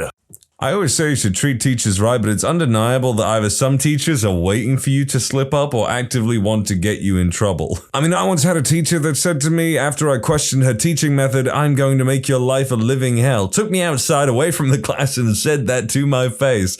I had a student, player our NCAA Top 25 football team, be late to a college midterm. As a note, we are in a metropolitan area. Emails me and goes, "I fully understand you think this is going to be a lie, but I found the guy unconscious in his car. Had to stop and call 911. Be there soon." This was one where it was so wild I couldn't fathom it being fake on some level. I was sitting there proctoring and thinking how I was going to have to request a police report to verify. But the kicker is the guy made it to class and finished the exam on time, and got an A from what I recall. Good lord, he a football player, got a little big smart brain in that head of his, and he's a moral person. My god, he sounds like the whole package. TLDR, student shows up to class with a head injury with a note to prove it. Chooses not to go home because he doesn't want to miss the activity for that day. I teach a college freshman paper writing class. Over the course of the semester, we have 2 workshop sessions where students bring in their drafts and critique each other's draft papers. Each one counts for 5% of the grade, and missing it unexcused means forfeiting that 5%. An excused absence makes the other workshop session worth 10% of the grade. Anyway, during the first workshop session, there was a student who I did not expect to be absent at all, but 60 minutes into the class, hadn't shown up. Class is 90 minutes long. Normally, I wouldn't allow someone to come in that late, especially to a workshop session. However, he had the best excuse. He gives me this letter from a doctor at the PE department. Turns out that he had judo for PE that morning. He was paired up with a more experienced sparring partner who flipped him upside down. He landed on his head, I think. On The Simpsons, the note read that he had temporary memory loss and a possible concussion. Under recommendations, it said that he should go home. I asked him why he didn't go home. He said that he didn't want to deal with the complications of missing workshop. I should note that my class was on the 5th floor of a building with no elevators and high ceilings, so he had already gone up 4 flights of stairs. I didn't want to waste his efforts, so I let him push through. He mentioned that he couldn't remember where he put his pen, needed to write comments on classmates' drafts, so I begged to one of his poor classmates to lend him one. Afterwards, I went to our faculty room and told them about it. They all called BS and I showed them the note, which completely changed their tone. They all started accusing me of creating a pressuring classroom environment. Half joking, I think. Just want to clarify the timeline because I realize it might have caused some concern. The judo incident happened in the morning around 9 or 10 a.m. My class was from 4 to 5:30, with the student arriving 5-ish. In the time between the incident and the student arriving late to my class, he was able to rest, regained his memories, although possibly not totally since again he couldn't find his pen, was cleared from having a concussion by a doctor. The doctor wrote the note to explain why he would miss classes because the recommendation was that he go straight home, which would mean taking public transport for about an hour. He was still wearing the judo pants and he still did a good job critiquing his classmates' work, by the way. I once judo through a dude, he poured milkshake all over my friend, called me a homophobic slur, and tried to punch me in the face, and I totally emasculated him in front of his girlfriend. That was in early high school, 2007, 2008. Not a teacher, but when I was in elementary school, I remember an incident where I had a homework sheet I'd taken home to complete. I can't remember what the subject was. I do remember I spent most of my evening after dinner sitting at the table with my dad trying to complete it. This was torture. For some reason, my dad and I never connected in a learning environment. He would dictate things to me and expect me to get it, but he really struggled to walk me through the process needed for me to understand it. So after many hours of yelling and arguing and tears and being absolutely miserable, I finished the damn worksheet, set it down and went to bed. In the morning, I woke up to discover a critical error with my homework. When I set it down to get ready for bed, I had set it on top of the bird cage instead of on top of the shelf next to it. I don't know why I thought to do this instead of putting it on the shelf. I can only assume I thought flat surface good in my poor tired brain. My cockatiel was greatly offended by this mysterious new object on top of its home and had spent most of the night shredding my worksheet to pieces. I took the remains with me to school, and when they asked us to hand in the assignments, I kinda just looked at my teacher with a completely defeated expression on my face and uttered the words, my bird ate my homework. The uproar of laughter from the class was defeating. My teacher took the sheet from me and examined it carefully, then sighed as he tells me, "Well, it looks like you tore this page apart with a hole punch. Come see me after class." I didn't expect to be accused of lying, so in my shock I started arguing with him.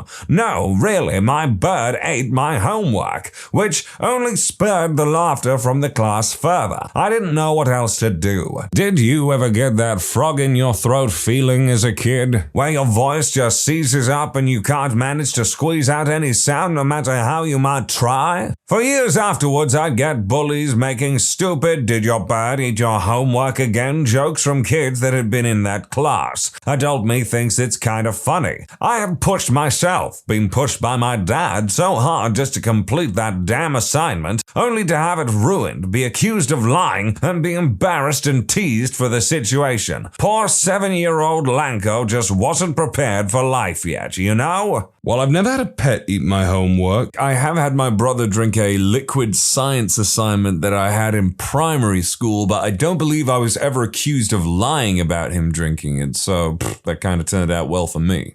Monday, my astronomy professor walked in unusually late. He was out of breath and apologized and said, "I swear I'm late for a good reason," and went on to inform us about Betelgeuse, a star that has been dimming more than usual and has been debated between astronomers as to what this dimming business is all about. Some are saying maybe that's just what it does, and others are saying maybe it could go supernova. Well then, he says in what felt like a single breath, so I read an article that came out today and and some researchers suggested that Betelgeuse could be spewing out enough matter to make clouds that are interfering with how much light makes it to us. But they hadn't looked at the observatory data that corresponds to that phenomenon. So I looked over the data and found out that they were wrong, and it can't be a cloud that's causing the dimming. So I was writing to them to tell them their hypothesis was incorrect and to show them the math and data that reaches that conclusion. And he had this smile on his face like he was so proud of himself. Ended it with, so now y'all are the first to know that it is definitely not a cloud. I don't know about the rest of y'all, and maybe this is just my personal experience, my personal opinion, but science teachers are the most passionate about their work, I find, and in turn, that makes them the cutest, in my opinion. I teach at a community college on the Texas coast. We reopened as soon as possible after Harvey, and the excuses were insane. Someone stole our door/air conditioner/tires, and we're waiting on the police. That could take a while. Travel was hazardous in some areas. Our hot water heater exploded and the shower completely melted. We just got back into our house and it's full of snakes and seagulls. My grandmother is missing. Some teachers complained and adopted stricter attendance policies, but several of my students were homeless or living without electricity or running water and still taking time to stay in communication. So I ditched my attendance policy entirely and basically said, I'm going to be here regardless. If you can be here, great. If not, let me know you're okay as soon as you can and I'll count you present and tell you what we went over in class. I'm proud to say that almost all my students finished the semester and most did very well in their exams. I teach psychology and I start the semester with writing assignment on stress. It gives me insight into the lives of my students, so I'm not often completely floored by odd excuses. Sounds like a pretty rad, understanding individual. Not a teacher, but I hear a lot of tardy excuses. My work is pretty flexible with schedules. We let people write their own work hours with start times. You can change your schedule on a whim so long as you put in 80 hours during the pay period, 2 weeks. So I, being the supervisor, had to have them check in with me when they arrived. It was so stupid. My guys have always been honest about when they were late and made up the time without question. Still, we had a couple months of them checking in on arrival. Even if someone was 1 minute late, I was required to document the reason and provide a course of action. I said screw that and put up a board for people to write in their times, excuse, and when they plan on making up the time. The excuse field was always there, so people would write in something every day. Coffee was still good to waste. Recovering from taco last night. Couldn't find clean underwear. Saw a cute redhead on the bus and decided to watch where she got off. Nothing ever came of it and rules were lifted after a few months at my request. Sounds like a pretty chill, reasonable dude. I wouldn't mind them being my supervisor, although I would definitely recommend you check into that guy who was looking where the redhead got off, cause that sounds semi to most definitely kinda sorta stalker-ish. How do you subtly duck with people? When my dad was a mechanic, people would come in and describe a noise their car is making. It's kind of going screech. My dad would close his eyes and make them repeat the noise over and over while listening intently, saying, keep it up. I think I almost got it. Until they're basically out of breath from all this weird-sounding gibberish coming out of their mouths. Imagine other professions trying to do this. My God, what's wrong with the engine? We have to get this plane off the ground. Well, it kind of... Yeah, spit it out. Well, it kind of sort of goes like...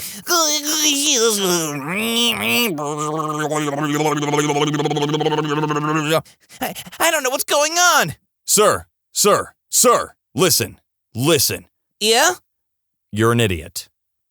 I used to have CCTV monitors in my office at a pretty large store, so I would call different departments and hang up right before they picked up the phone and call them back as soon as they turned around. After a few tries, they would stand and wait for the phone to ring again, but I'd wait until the exact second they turned around. Nobody ever found out who it was. Easily the best entertainment ever. When someone sneezes, I tell them to shut up, and they almost always reply, thank you, because they are so used to other people saying, bless you. Hi, narrator here. I know it's so short, but it's just the idea. This is so funny. Just, shut up. Thank you. Or I wonder what if it got even like more aggressive, just like, achoo! Shut up! Thank you. I work in pathology and I spend most of my day dictating into a microphone. I keep myself entertained by messing with the ladies in transcription in a myriad of ways. One thing I like to do is pick a random word and slightly mispronounce it all day just to mess with their heads. One time, we received a tube of chapstick, a small tube of toothpaste, and a bottle of skin lotion that the ER had taken out of someone's backside. Not sure if they were a little freaky or just mentally ill. After I dictated that case and described the items, I went to the gift shop and bought the same items and then left them on their desk with a note that said, "No need for these to go to waste." They were confused but had used the hand lotion. By the time they listened to the dictation, I could hear them shout from down the hall. Also, since I recite a lot of case numbers, anytime a number happens to have 666 in it, I will immediately say, "Mark of the Beast!" and use my phone to play an evil laugh and sounds from hell. On Halloween, I taught myself how to say a couple of sentences backward and then recorded it and played it backwards into the microphone. That one freaked them out a bit. If there is ever a really good joke on Reddit jokes, I will end my dictation for the day by telling the joke to them. I also like to do prank calls. I'm the peanut butter jelly guy. When I'm on a waiting list at a restaurant, I always put the name down as Parpar. About half the people kind of hesitate or look at you weird. Play it straight and just spell it out if that happens. When you're called over the loudspeaker, it sounds like they're stuttering, "Parpar, party of four?" You can also do weird funny names that are just barely believable. Yes, people, obviously not every restaurant says party. Use another name for those. As far as the loudspeaker goes, I mainly use this at a very busy breakfast joint on the weekends. They have outdoor waiting and therefore announce names. It will work for any type of calling out names. I have a pretty good memory when it comes to stories that my friends have told me, so I like to retell their own story to them a year or two later, now starring myself, and see how long it takes for them to catch on. They start off with a look of, "Oh man, I could tell some of the story as soon as he ends this." Then it turns into a look of, "Wait, that's my freaking story!" A buddy of mine will randomly wish me happy birthday on Facebook when it's not my birthday. So then a bunch of other people wish me a happy birthday and I have to explain it's not my birthday. This ducker does it every year. A couple of weeks ago, he posted on my wall, "Congratulations, man! I knew you'd land that opportunity! So proud of you!" That, followed by a couple dozen people asking me what had I accomplished. I had someone whose birthday was a day before mine. At 11:45 p.m., as we ate dinner, I pointed out it was his birthday, and without question, the staff did the song, dance, and clap. At 12:01 a.m., he then told them it was my birthday. The server demanded ID. Then I got a very, very unenergetic song, dance, and clap. I swear, even the cake looked slump. Best proof I ever had that servers hate that crap. Make up a hobby or skill for your friend. Over a period of weeks or months, nonchalantly describe your friend's aptitude at this skill to your common friends or colleagues. If you pick something general enough, your friend will encounter lots of questions and it might snowball. Examples: Dan is a very good artist. He painted this for me. Show them a picture of some art someone else painted. Did you hear Dan won an award for his artistic skills? Dan is actually a really good singer. He sung in that state championships last summer. Did you know Margaret fixes watches? Bonus points if you pick someone you only vaguely know. Then you can deny starting the rumor and blame someone that knows him even better. In public places like malls or grocery stores, I nonchalantly thank random people. I say, "Hey, I saw what you did back there, and I just want to say thanks. That was great." Most people don't appreciate little things like that anymore, but I do. Then walk away. Bonus points if you pat them on the back. I knew a friend that did this once because he lost a bet and went, "I just want to thank you," and awkwardly handed him $5 and walked away. Use a fake name when ordering food for delivery. Use a different name each time, but always use the same number. After a while of doing this, they get a huge list of names. After putting your phone number in whatever system they use, pay cash each time. You can hear them hesitate for a moment as they try to figure out why there are so many names with different last names as well. Usually they'll ask if you're the person that's the most recent on their list. Always say no and give them a brand new name. I also like to use names that sound weird in a fake kind of way but aren't super obvious. Chester Elegante, as an example. At the Varsity Chicken Wings joint nearby Syracuse U, would enter name as Icarus for the announcement, "Icarus, your wings are ready." I used to work in a call center a few years ago. We had to take customers' details and I'd always repeat back to them to make sure they were correct. While I was doing this though, I'd duck with them by saying things like, "Oh, is that K for knife? P for pterodactyl? Yeah?" Good old silent letters. Get them heavily involved in a good conversation while standing, and just hand them something. Don't look at it. Keep the conversation going, keep eye contact, and hand them anything, from a tennis ball to a rock you just picked up. Almost every time, they'll grab it without thinking. Works even better if talking and walking. See how much stuff they can hold. Keep looking at a spot a few feet behind them with a worried expression. Look back at them and smile again. Look 3 feet behind them this time. Look a little more scared. Repeat and escalate until they get really uncomfortable and look behind them. It works even though they know you're messing with them. There was one guy in the music department who would always leave his phone on whatever desk he was working at. Every single time I'd walk by, I'd pick it up and move it slightly, no more than 6 inches away, and keep walking. I never took it. I never moved it far. I did this several times a day for several months. Then I stopped. I walked by and instinctively he went to put it back and missed.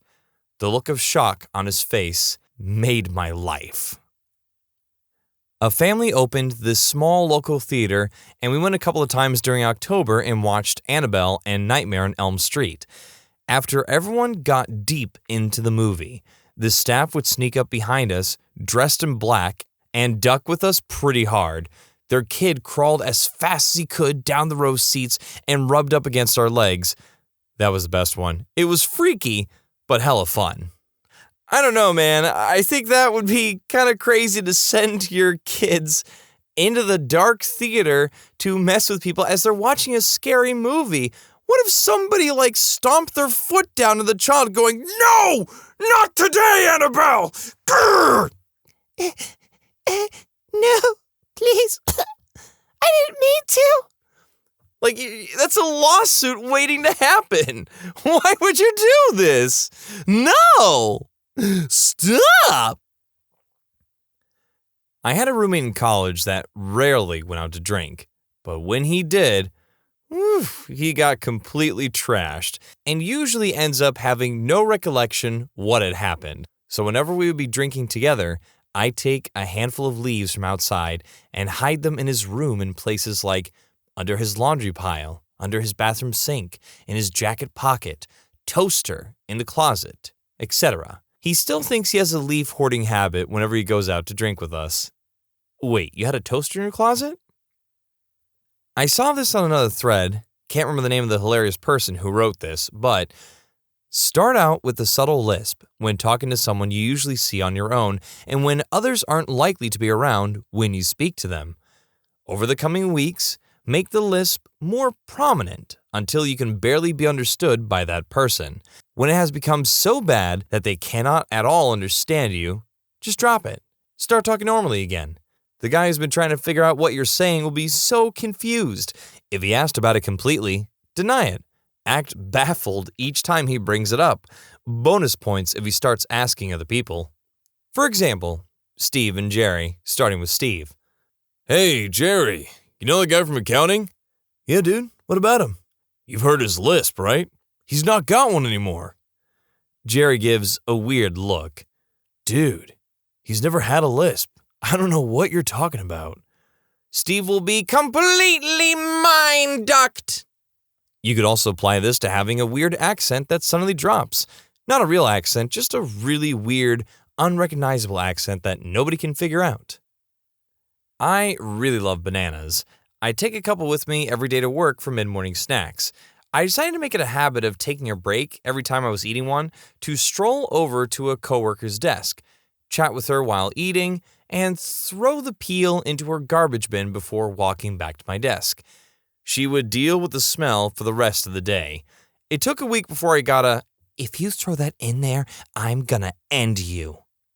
I mean, dude, I don't know. I might feel the same. I have a very sensitive nose, and if you're coming over and just like dumping your crap into my garbage can that I have to work next to for the whole day and be like, "No, that is not a funny prank. That is a disaster. Please don't do this. Please, just no." If you're in a group of people, all of you line up along both sides of an exit. When someone walks out, everyone start clapping and cheering for the person. Some friends and I did this on the subway metro in Singapore while waiting for a train. Some of the reactions are priceless. My one friend and I refer to every animal as kitty, or some variation of it, i.e. wolves are howling moon kitties, meerkats are stand-up kitties, and obviously ferrets are snake kitties.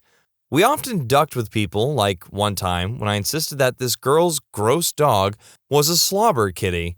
She was super proud of having this purebred dog, so she was getting quite flustered over the whole thing and practically yelling the breed of her dog at me. The first friend I mentioned walks in after not having heard this argument, and the girl says to him, "You can tell what breed my dog is, right?" And he replies, "Slobber kitty," without missing a beat. She got so mad. Definitely a subtle one, but I like it. I work in a restaurant. As a servant to the public, it's easy to get down on your job. Subtle things really help make you feel less like a backside-kissing peasant. Almost every time I run a tray of food, I make eye contact with the nearest table that's waiting on food and give them a look and smile as if I'm coming right for them to deliver their meal. Then I pass right by them and take it to the actual table. I love when people interrupt their conversation with, "Hey, here's our food," only to be left disappointed. A little sociopathic, considering most of these people didn't do anything to me, but it's just a nice way to feel in control at a job where you are so often walked on. It was you! You did this to me! Oh, come on! I've definitely had this happen to me somewhere before. No! Now I know your tricks. Now I know. I'm gonna watch you and bring like, "Hey, you get back here!" Ah! I looked after my buddy's house when he was on vacation. I took every photo out of its frame, scanned it, photoshopped me in somewhere, printed them, replaced in frames. Months after he got back, he called me saying his brain was telling him something was wrong, but he rarely looked at the photos anymore, so it didn't click until his sister was over and saw the altered photos. One of my best friends is generally quite impatient, and for the last 8 years, I've been purposefully waiting for the last ring whenever he phones me to answer because I know he hates it. The best part, though, is I periodically tell him every so often that I'm doing something that he hates to duck with him, but I'm not telling him what it is, which drives him nuts as he can't figure it out and often insists I'm lying.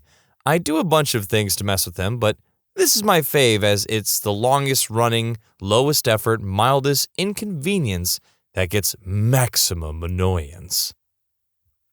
When we're closing down my store, there's a small vestibule at the back door where we have to stand still for about 20 seconds so that we can arm the motion alarm before leaving. As a rule, no one can be in the store alone, and so some employee always has to be with me for this process. I fart every single time. If they move, then the alarm won't set and we have to stand there even longer. In high school, I would sit in the back with my buddies, and whenever we had a substitute, I would sit completely still with my mouth gaping open until drool started pouring out slowly and dripping all over my notebooks. Sub would have zero idea why someone with such a seemingly debilitating mental handicap was in a regular class. Of course, they were far too uncomfortable to say anything that might suggest something was wrong with me. On the side note, I never did the deed in high school. I was once inspired by a post here on Reddit where someone replaced one of their family portraits with a picture of Vladimir Putin. One day when our parents were at work, My brother and I did the same thing by changing out a picture of ourselves with one of Putin bottle feeding a baby goat. We thought it was inconspicuous enough to go unnoticed for a little while, but we both gave it less than a day before our parents would notice. 6 months later, I'm in the middle of my college semester and I get 2 texts. One from my brother saying, "They found Putin," and the other from my dad saying, "You clever plastard." I used to manage a fleet of company cars. One of my friends who worked with me had a car for my fleet. He doesn't know I had spare keys for all of them. The parking lot is not large. You can fit about 50 cars in it. They're all company cars, and there's no reserved parking. So, being the friendly jerk I am, shortly after he arrived at work, I would go out for my smoke break and move his car over 1 or 2 spots. Sometimes I would even reverse the car back into the same spot, if he went in front first. I shuffled his car around the parking lot every 3rd day for about 4 months straight, but never too far from his initial spot. One day after work, we were at the pub getting a pint. He says to me, "Man, I'm so tired when I get to work. Sometimes I can't even remember where I parked my car." It's been almost 2 years to this day. I still move his car, but I've reduced the frequency to about once a week. He still doesn't know. In my apartment building, there is an unprotected Xfinity Wi-Fi. I have my own Wi-Fi, so I never connect to that one, but for some strange reason, one day, my phone connected to it on its own. So not knowing it did that, I started watching YouTube on my phone and accidentally hit the Chromecast button at the top of the screen. And when I pressed it, it gave me 2 different smart TVs to cast to. I had a huge evil grin on my face. So first, I immediately searched a Rickrolled video and casted it to one of the TVs. I thought this was hilarious, but I wanted to be more clever. I started playing all sorts of different videos. Girl ripping out her hair with a drill while eating corn, 2 frap videos, South Park videos, 4 words, all uppercase. Halfway through the last video, the connection ends. I guess they finally figured out how to turn it off. So the next day, I came home from work and checked my mail, and next to all the mailboxes was a very angry letter to the whole building. Really me. Can't remember it word for word, but it said something like, "Whoever the rumpole is putting videos on our TV, please stop! We have young kids, and now they are repeating the inappropriate language that was in those videos." I immediately bust out laughing in the middle of the hallway, and believe me, I will be doing it again. I had a coworker once who was a real jerk. I started making fun of bald customers, to their face in a friendly manner. It was a cigar store. Making light is mandatory, on a frequent enough basis when he was around to make him think I really got grossed out by bald people. I don't, and I think I'm probably going bald. It was all part of my long con. After I got him thinking about baldness on a regular basis, I brought in my shills. I talked to customers I was friends with. Under my instruction, they'd always stare at his hair when they saw him or ask, "Did you get a haircut or something?" Every time they talked to him, we went to the same barber. Neighborhood dude. Cut his first cigar. So I talked to the barber into asking him, "So, you want me to do anything about, like the thin parts?" After 6 months of this, he was constantly checking his hair in the mirrors, the glass around the shop, asking all the darn time if I thought he was balding. It was hands down the most sociopathic and impressive thing I have ever done in petty revenge.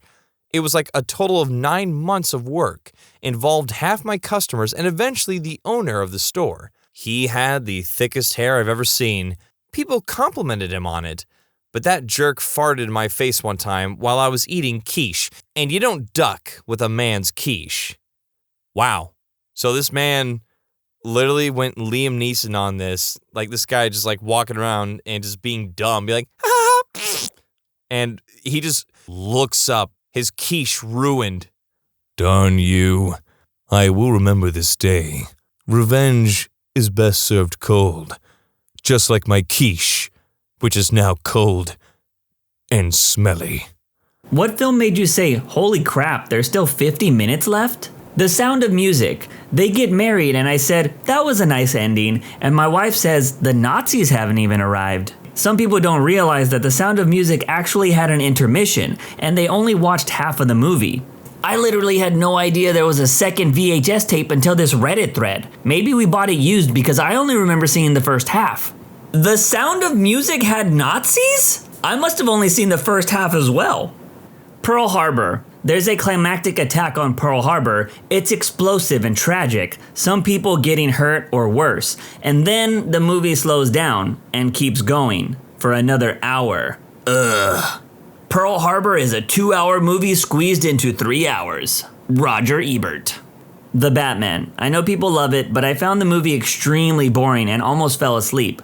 The car chase scene was basically him getting stuck in traffic. I've seen more exciting things happen on a Texas highway. If you just watch the trailers, you've basically seen the best parts of the movie. Save yourself the 3 hours. I should also point out, because it might not seem this way, but I love Batman, so this movie was a big letdown for me. I actually enjoyed the Batman up until the scene where he choked down that bomb and walked away with absolutely no injuries, not even the slightest burn on his face. After seeing that, I looked at the remaining time on the movie and noticed there was still almost 2 hours left.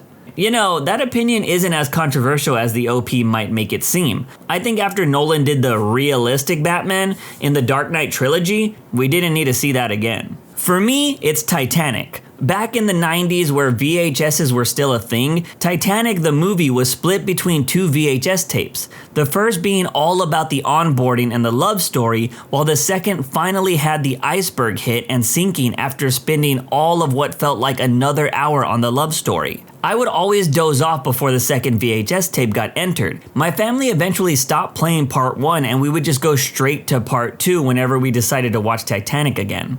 I will admit that I, then a 13-year-old boy, cried seeing Titanic in the theater. But it was because I drank a Mountain Dew too quickly and didn't want to miss the drawing scene, better than I could have hoped for. And the sinking by getting up to go use the restroom. I was the closest I've ever been to bursting my bladder. Full Metal Jacket, in an excellent way. When I was a kid, my family used to watch this on Laserdisc. I think it's the only movie we had that not only had to flip the disc, but that there was a second disc. I'm pretty sure with the multiple intermissions, this is why my family considers it a Christmas movie. Although my dad claims it's because they sing Happy Birthday to Jesus. Full Metal Jacket, the family Christmas movie that everyone loves. Daft Punk's Electroma. Good freaking God. It was a solid hour of robots walking through the desert. I love Daft Punk, but that film was excruciating even by French film standards. Which is so weird because Interstellar 5555 is totally a masterpiece. As someone who has casually listened to Daft Punk over the years, I had no idea that they had films for their music. I guess that's something I have to look into. Transformers Age of Extinction. That movie was so awful, I never even finished it. Spoiler, Galvatron runs away like a punk and Lockdown gets split in two by Optimus' thick metal rod. Then Optimus flies into space and says he's gonna destroy his creator. My husband won free tickets to that movie. We went to the cinema together. I was actually enjoying it. I found the whole thing ridiculous and not believable, but I enjoyed myself. Then there was a long time of explosions and then the movie ended, I thought. I was like, great, 90 minutes is a good length for a movie. And then they went to freaking China and took another hour to end. It was so incredibly boring, which could have all been avoided if they cut it at the 90-minute mark. The extended version of The Lord of the Rings. I didn't realize how much additional footage there was. It's all amazing though. I've run out of food and there's still 20 days of film left. Please send help. This might get me flamed in the comments, but I've never seen Return of the King, and I saw The Two Towers at a midnight screening and really enjoyed it. Black Adam. I know it was only 2 hours, but to me it felt so much longer. My husband and I thought the same thing. I paused it saying, God damn, how much longer do we have? And then we saw it was 2 hours total. Felt like a glitch in the Matrix or something. At one point during Black Adam, I legit thought the movie was over since it had a climax and then there was still like another 30 minutes left. Pirates of the Caribbean: Curse of the Black Pearl. Not in a bad way. I just remember feeling like I was watching the climax and then it just kept going. Would have agreed with the sequels, but I actually thought the first Pirates was a perfect movie. My brother usually quotes Barbossa, Jeffrey Rush, When not wanting to do something, I'm disinclined to acquiesce to your request. It means no. I prefer, the code is more like what you call guidelines than actual rules. The Pirates of the Caribbean series are some of my absolute favorite films to watch. They are just straight fun. Gone Girl. In my defense, I know nothing about it and thought it was a rom-com/chick flick. Was going through a toxic divorce at the time and went to see this to take my mind off my troubles. I just sat shell-shocked afterwards. My other movie was World War Z. Near the end, there was this tense scene where he has to walk past one teeth-gnawing zombie. I let out an involuntary and inappropriate laugh at how much it resembled my ex in zombie makeup. It was meant to be a tense scene. Also, when the scientist got scared and ran and tripped down the ramp and shot himself, I was the lone person in the theater who laughed at the sheer absurdity of it. I was on my third date and my GF broke it off because she thought I was a manic. Dude, you're not alone. When he runs back to the ramp and slips and falls and accidentally shoots himself in the face, and Brad Pitt's face had just so much disappointment on it, after they spent like a good 15 minutes building the scientist up as the last hope of humanity, it was hilarious. I've never seen World War Z, but I love a good bad movie. I might have to check this one out. Artificial Intelligence. Man, that movie dragged. And then it finally had the bittersweet ending and I was like, yeah, not my thing, but I can totally see why people like it. And then it went on. That movie was the prime example of the adage that part of knowing how to paint a great masterpiece is knowing when to stop painting. Well, geez, Stanley Kubrick died before filming it. How much harder did you want him to stop? Okay, I'm not gonna lie, that joke made my jaw drop. Hateful Eight. The movie is one long conversation, but in a good way. I love that film. My uncle was in hospice having palliative care with his own room a few years ago. I asked him what his favorite films are, and I downloaded them and put them on a drive. I know what types of films he likes. He was in his 90s and loved westerns and was fine with violence in movies. So I added Hateful Eight. On the night before he died, he told the nurse that he was fine and he was going to bed to watch the rest of this really long film I had given him, which he said was great. The next morning, he got up happy, sat in his chair, and died. Okay, I wasn't expecting a movie scene to come out of this comment section, but as for the long conversation comment, isn't that all Tarantino films?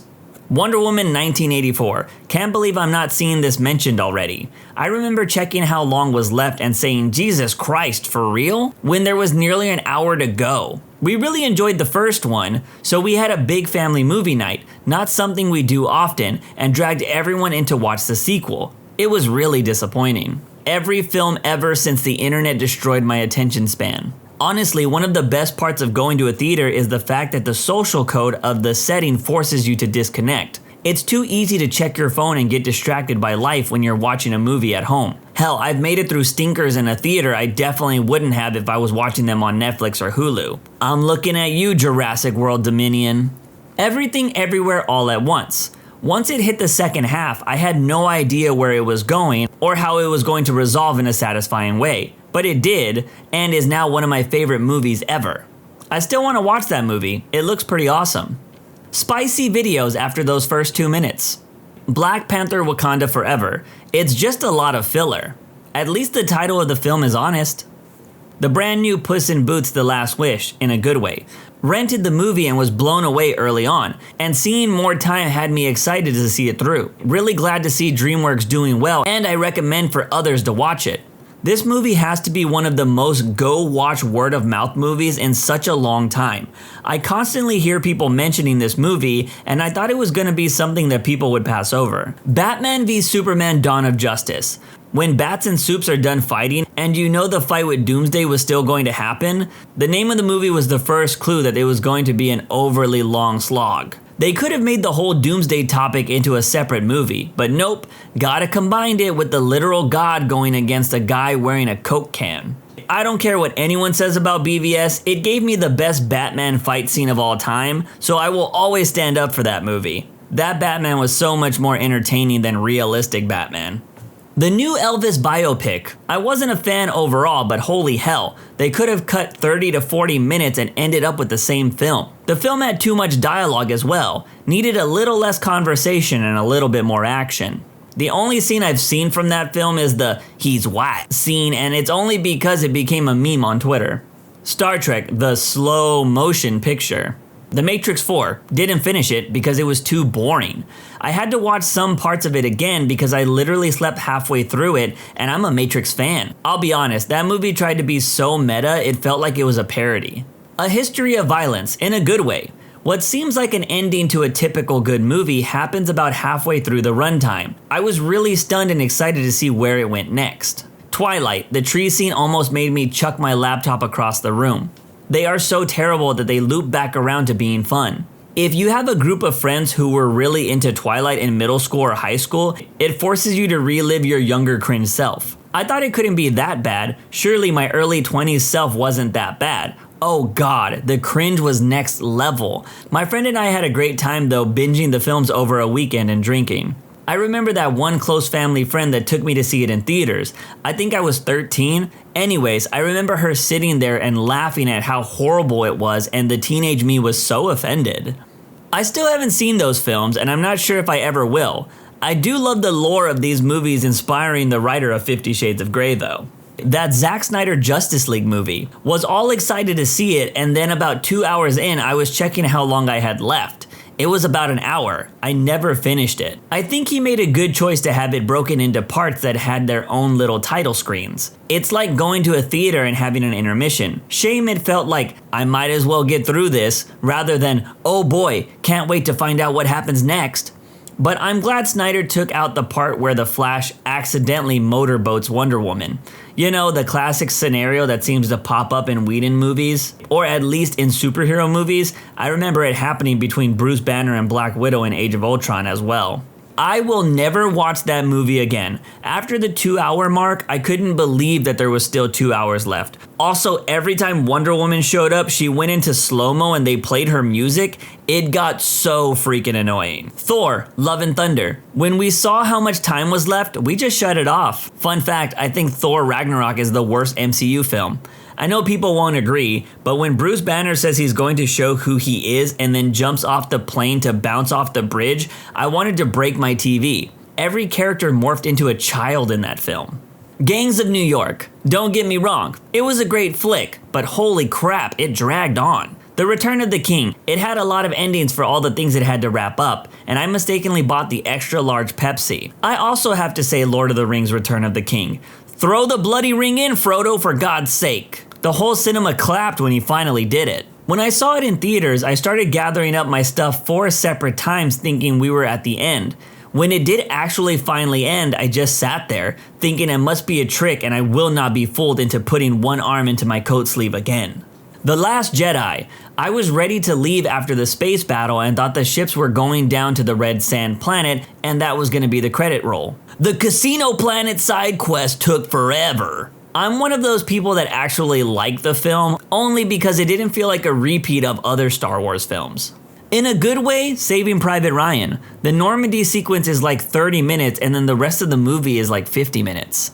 Gladiator had me saying, holy crap, there is only 50 minutes left? He enters the Coliseum in the second half of the movie. I felt like it had just started. I haven't watched the theatrical cut in over a decade now. The extended gives it room to breathe, better justifies the subplots with Lucia and with Maximus's old servant, and doesn't drag because the film already had me wanting more. It also gives context to the "are you not entertained" line when the slave owner says to him, "you're an entertainer" before the fight. Rewatching it for the first time in a long time recently, I found it baffling that they would cut that line when it only adds about a minute to the runtime. "Are you not entertained" is one of the most iconic lines ever. Me and my friends always throw that out when we have an epic moment in any video game we play. For me, it has to be The Omen from 2006. Not because the movie was bad or terrible, I mean honestly I don't remember it being great either, but what happened before I even entered the theater had more entertaining twists than that whole movie.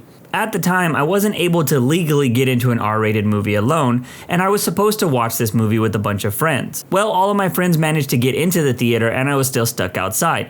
So I asked a random couple if they would be willing to pretend to be my parents. The woman, who was pretty attractive, put her arm around me and helped me get in. Once I was in, I told them thank you, but before I could leave, the guy stopped me and said, "No problem, but I don't want to see you causing any trouble during the movie." And then he flashes his police badge at me. I was just so stunned that a cop just helped me get into an R-rated movie. It was a pretty cool moment and something I definitely remember more than anything in that movie. The Girlfriend Experience. People might not know this film, but it stars this actress named Sasha Grey. People of culture might know who she is. But I went to go see this film at a small art house theater, and I was just waiting for the movie to be over because I thought it was so bad. There were moments in this movie where some scenes were completely overexposed and you could barely see the actors. If I'm being honest, I would have had more fun just watching some of Sasha Grey's home movies instead. I didn't know The Girlfriend Experience was a movie. I always thought it was a TV series. The more you know. Sasha Grey might not have made it as an actress, but she's doing pretty well as a Twitch streamer. Any MCU movie after Guardians of the Galaxy Part 1. I'm not sure what happened, but Disney saw the success of that movie and thought, everyone loves it because it's funny. Why not make all our characters funny? And since then, every main character seems like they need to be a comedian, and the term comic relief character has been thrown out the window into a garbage truck, taken to the dump, and had a nuclear bomb dropped on it. I honestly stopped watching the MCU after Endgame because I felt like they were leaning into the comedy over great storytelling. Plus, Endgame just felt like the perfect jumping off point with everything that happened in the movie. 2001: A Space Odyssey. Look, I respect Stanley Kubrick, and this movie was absolutely gorgeous and had a lot of shots that looked perfect, but what even was this movie? I was just so bored the whole time while I was looking at these perfectly shot scenes. The Dark Knight in the best ways. Yep, this is the one. After he finally catches the Joker, it feels like the end, but the film still has ways to go. I remember thinking, wait, it's not done yet? When I first watched it. Yeah, and the scene leading up to the catch is so dramatic and high production, it totally could have passed for a good finale. Pretty much any big superhero movie. They all have this big battle sequence about an hour and a half in, and you go, wow, okay, movie done. And then they have to build up to another, more final battle. I really liked Venom 2 for that reason. 90 minutes, I got in, they did their stuff, and I left. Top Gun Maverick. After seeing them do the real mission and Mav gets shot down, I really thought they were just gonna end it there and finish it in a sequel. But then it just kept going, and it was so good. Once Upon a Time in Hollywood. The entire movie is amazing, but damn does it take a while. I just felt like that whole movie was stuff almost happening with no payoff until the end.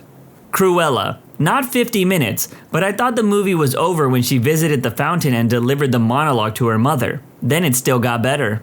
Django Unchained. I really enjoyed the movie, but dear lord, it could have ended like 3 times. This was Tarantino's first movie after the death of his longtime editor. In my honest opinion, his work has taken a notable downturn as a result. I'm down with Django, but Hateful Eight and Once Upon a Time in Hollywood were way too long. Avatar 2. I just wanted to piss, but the movie just dragged on too long. But with that said, the second half was really entertaining, to be fair. Yeah, I was like, dude, Jim, we're all seeing this movie in the theaters with good recliners and fancy drinks. The human bladder is not meant to absorb a pint of IPA and then watch this much water splashing around. I saw this with a friend, and my summary of it was this. I felt like I had just watched 2 years of a badly edited TV series in one sitting. I still haven't seen Avatar 2, really don't have any interest. I mean, the first one was basically just Pocahontas and Ferngully mixed together. David Cronenberg's Crash. Play started out packed, then I realized after 30 minutes I was one of a handful of people left watching this messed up movie. When it finished, I was the only one of 3 left in the theater. Wow, that's all I can say. When I first read this, I thought they were talking about the movie Crash that beat out Brokeback Mountain at the Oscars for Best Picture. The Revenant. Gah, I saw that movie in theaters and it was so packed, so I had to sit way too close to the screen. And it gave me such a horrible migraine. So I'm sitting there in this movie that won't end and my head is killing me. If I had been there with my husband, I would have just asked to leave, but we had gone with friends. And we hadn't driven ourselves, so I didn't feel like I could. I was so miserable. Final Fantasy: The Spirits Within. Right after the Phantom destroys New York and Alec Baldwin's friends all die, I thought, okay, we should be wrapping this up in the next 10 minutes. Nope! It was another 30 minutes of slogging through an already boring and lazy story. I had to watch Stanley Kubrick's Spartacus for a college class about 3 years ago, and it was awful. From the sound to the pacing and the 5-minute breaks that were just music and a blank screen, it was just overall a horrible experience. Eyes Wide Shut. Most boring film I've ever seen in my life, and I had to go watch it for a class so I couldn't just stop watching it. I hate that movie. And the jerk who plays only one note on the piano for 20 minutes of this horrible movie. Cops of Reddit. What's the stupidest thing or crime someone did right in front of you? I worked as a small-town sheriff's deputy in a rural country. One night, I was running code to a domestic disturbance at a home a couple miles away. I was cresting a hill and noticed a pair of headlights in my lane of travel on a 2-lane road. I pulled up and noticed a beat-up old yellow pickup truck with the driver's side door open facing me and blocking the road. I then noticed a disheveled-looking man standing in the ditch, sheepishly holding an obviously upset raccoon by the tail. I stepped out of the car and yelled to the man politely, inquiring as to what was happening. He shrugged his shoulders and yelled, "Sorry, forensic Sasquatch," before pitching the raccoon into the bushes. I didn't have time to ask questions, but told him to move the car out of the way so I could get to my domestic. Months later, I ran into the gentleman in town, and he introduced himself as the raccoon guy. I asked him what had happened, and he told me, I was driving along and saw 2 raccoons trying to get into the same culvert, and they got stuck. I told myself, I'll bet I could grab one of them if I tried, and went and grabbed him by the tail. Ooh, boy, was he sure mad. I asked him what he was planning to do with the raccoon, and he just shrugged and gave me a quizzical look. My roommate was a cop. We were walking home after work. I passed right by the station on my way home, and she'd usually join me. She was still in uniform, badge and all. We passed by a liquor store, and a group of kids surrounded us and asked us to buy them liquor. She said, "How old are you?" They said, 16. That's why we can't buy it ourselves. She asked them after she arrested them why they'd approach a uniformed police officer of all people. Their answer, "We didn't think you were a real cop because you're a woman." Wow!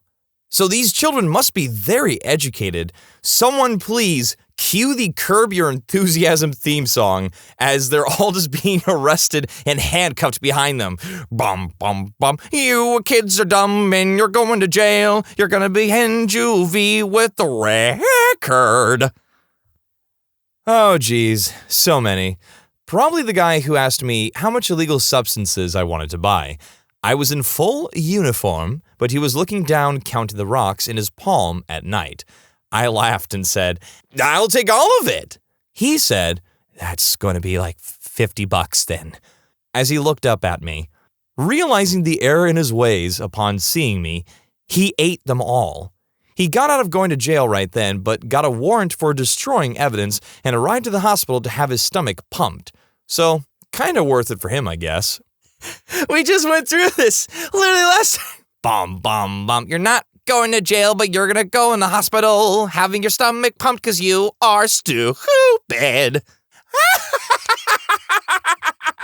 Part of my Joker laugh there. Driving down a 2-way road, 1 lane each way, car up ahead of me on my lane makes a U-turn from the curb. He was parked. Then proceeds to swerve towards my lane, driving on the wrong side of the road. I slow down. He honks at me as if I'm in his way. He swerves back to his lane and keeps driving. I stop him ultimately after he hit the curb trying to pull over. Yup, guess who got a DUI? Not a cop, but I was behind the Dumbo who did it in front of the cop.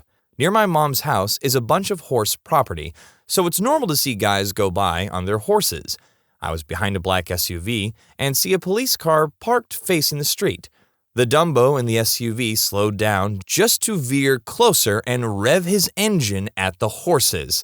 One was calm, but the other was freaking out. The cop's sirens came on so fast, it surprised me. Guy got his horse under control, and the Dumbo in the SUV got pulled over. I deal with stupid every day at work, but here's one that I always like to tell. Back when I was working gang units, we were in a residential neighborhood in East LA at night. We hear a car do a huge, long burnout. It sounded really close. We turned off our lights and waited for some weapon fire, but never heard any. Just then, a car goes flying by us. We turn on the lights and go after him. He pulls over right away and starts apologizing to us, saying that his foot slipped off the clutch. Yeah, right. A burnout that long and your foot slipped? Turns out, he just broken up with his girlfriend and he went to her house to do the burnout in front of it. Now, the interesting thing about working gangs is we don't do traffic or answer calls unless it is gang-related. We muck with gang members. But we had to stop because of what he did in the neighborhood we were in. Since this guy wasn't a gang member, we were just going to let him go. We hadn't even run his license or even asked for it yet. Now here is where it gets stupid. He looks at us and says, "Can I ask you something before you take me to jail?" My partner and I look at each other, ask him for his ID, and run it. Turns out, he had a $15,000 warrant for his arrest. He was seconds away from going home and ended up in jail that night. Funny thing is, I don't think he ever asked the question. I was military police, and this happened back in 2012. I was doing a routine building check on one of the schools on base. Due to our security posture that day, I was in full battle rattle and had my piece with me at 6'2" and 220 pounds. I am an enormous person with all that body armor and such on. I turned the corner to check the back side of the school and see two teenagers sitting on a picnic table outside one of the doors. Mind you, this is a Saturday, so there's nobody in the building. The kid sees me, a giant wall of weaponry, and immediately throws something under the little PE shed. My first thought was the leaf. We're on a military base, you can't have that crap.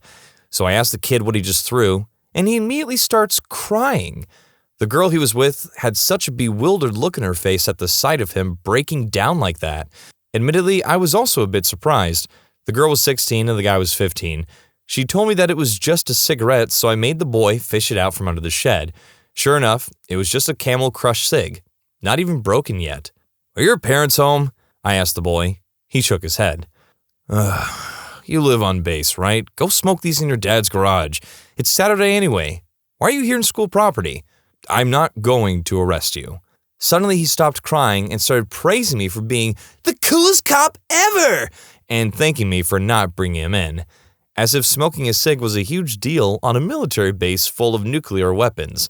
Later that day, coincidentally, also on school building check, I found two 14-year-old boys sitting against the wall eating honeysuckle flower petals. So, that was weird. I was out at a client's site to burn some camera footage for the police, and due to the slow DVD burner, I found myself outside having a smoke break with the detective that came to collect it. We were shooting the crap back and forth about the weather when a homeless guy walked up and asked for a light. Duct tape jacket and shoes? Check. Overpowering smell of mold, waste, and burning tires? Check. While I was doing the mental math of, is this guy likely to try a runner with my Zippo in front of a cop? The detective produced a book of matches and told him to keep them. The homeless guy walked 10 feet away to an illegally parked Crown Vic belonging to the cop, sat on the hood, and started emptying his pockets. An illegal substance pipe, 2 Bic lighters, 1 crushed pack of illegal substances, and a handful of plastic baggies. Detective elbowing me and whispering, "He's lucky I have places to be." Finally, the guy found what he was looking for, a pathetic little pinner of an herbal leaf, wedged in the cigarette pack and lit up using one of the lighters. Detective still whispering, "Bet he doesn't even share." I let out a snort, which the homeless guy apparently didn't appreciate. He looked straight at me, then straight at the cop, and the flash would have lost to this 90-pound white dude in duct tape shoes. He was half a block away and around the corner before his rolled-up leaf stopped rolling around on the sidewalk. I was training a rookie. We were the same unit with the same designator, a radio call sign. I called dispatch my police radio. 240 Alpha is what I said, indicating that we, 240 Alpha, were calling dispatch. My rookie was standing directly next to me, like right beside me. He got on the radio and said, 240 Alpha, go ahead. Thinking the dispatcher was calling him. In short, he answered himself on the radio. The dispatcher was confused. I wonder how long they kept him like that after he said what he said. I just want to know if they were just staring at him the whole while. "Oh boy, this isn't good. Dispatcher's gone quiet. What do we do, sir?" I don't know. Why don't you ask him again? And just may I remind you, do you see this piece of paper? "Yeah? What does it say right there? 240 Alpha. Yeah, I know." Uh-huh. And do you see the names beneath that? "Well, hey, wait a minute. That's my name." "Oh, that's my name." Yeah, that's your name. My agency is the primary agency responsible for boat patrol in my area. One July weekend, my partner and I are just beginning an afternoon shift on the water when another boater flags us down. We make our way over, expecting them to be having mechanical trouble or something. Nope. 2 guys on board, and the operator tells us he wants us to write him a ticket for his expired registration. Says he was just given a warning last weekend and knew we'd catch him anyway. So, might as well get it over with. Pretty good, right? Not done. Eventually, we put our boat on the lift and get off the water to grab dinner. While eating, we get a call from dispatch that a boater had just called in a complaint about another boat that was operating dangerously and nearly caused an accident. We make our way back there, and sure enough, it's the boat from earlier. Turns out they'd asked us to write them a ticket earlier because they thought that would keep us from stopping them later after they had gotten intoxicated. Didn't want that OWI. And still not done. This time, when we stop them, there is an additional person on board, an intoxicated girl that they allow to operate their boat. We check her ID, says she's 22, but can't get a return on it. It's fake. She's underage, and they knew it. Now she's going to jail for OWI, among other things, and they're getting charged with furnishing alcohol to a minor. Good thing they got that registration ticket out of the way earlier. I am completely unsurprised. Just about every boater at the marina I live near are alcoholics that do stupid crap just like this. My mother does security at an abandoned waterfront hotel, and every single freaking time she has to tell half those boaters, abandoned private property for your own safety, there's no trespassing, even though they've been there 15 times before, just because they were too crap-faced last time to remember. And every time they're like, "What? Really? No way!" Like they can't believe the place is dangerous, even though the place is literally falling in on itself. There was this one guy who would stand on property and talk to her for 5 to 15 minutes, despite being told to leave and getting no reception from her. Then she called 911 after watching him book it from one of the rooms and finding a lab inside. Since she knew him, she was able to point to which boat he lived in, and he was getting arrested. He was like, "But I thought we were cool!" No, not even a little bit. Especially not cover up your illegal substance lab and probably become a felon in the process. Cool. Not a cop, but I saw it happen. I worked at a pretty busy nightclub and I watched a man pick up a woman's purse and walk away with it, out toward the parking lot. I saw him get into the passenger side of a vehicle by himself with the purse. I informed one of the off-duty police officers that we'd hire for security. The officer approached the vehicle and turns his flashlight on to catch the guy in the middle of taking a Snapchat video of himself chugging cheap vodka. Turns out, it was his cousin's purse and he needed the car keys. Stupid thing is it was dollar drink night, so how much was he really even saving? At least he got a good Snapchat out of it. Not a cop. But one day, a massive water main burst in town and knocked out a couple streets. They put the cops in the ends to make sure nobody went down them. I was driving on a late afternoon and nobody else was really around, so pretty quiet. A young female cop was standing on the corner when over the road from her, some guy wandering down the street jumps up and starts swinging from the road closure sign and then pulled it down. The look on her face was one of pure, "Are you freaking kidding me right now?"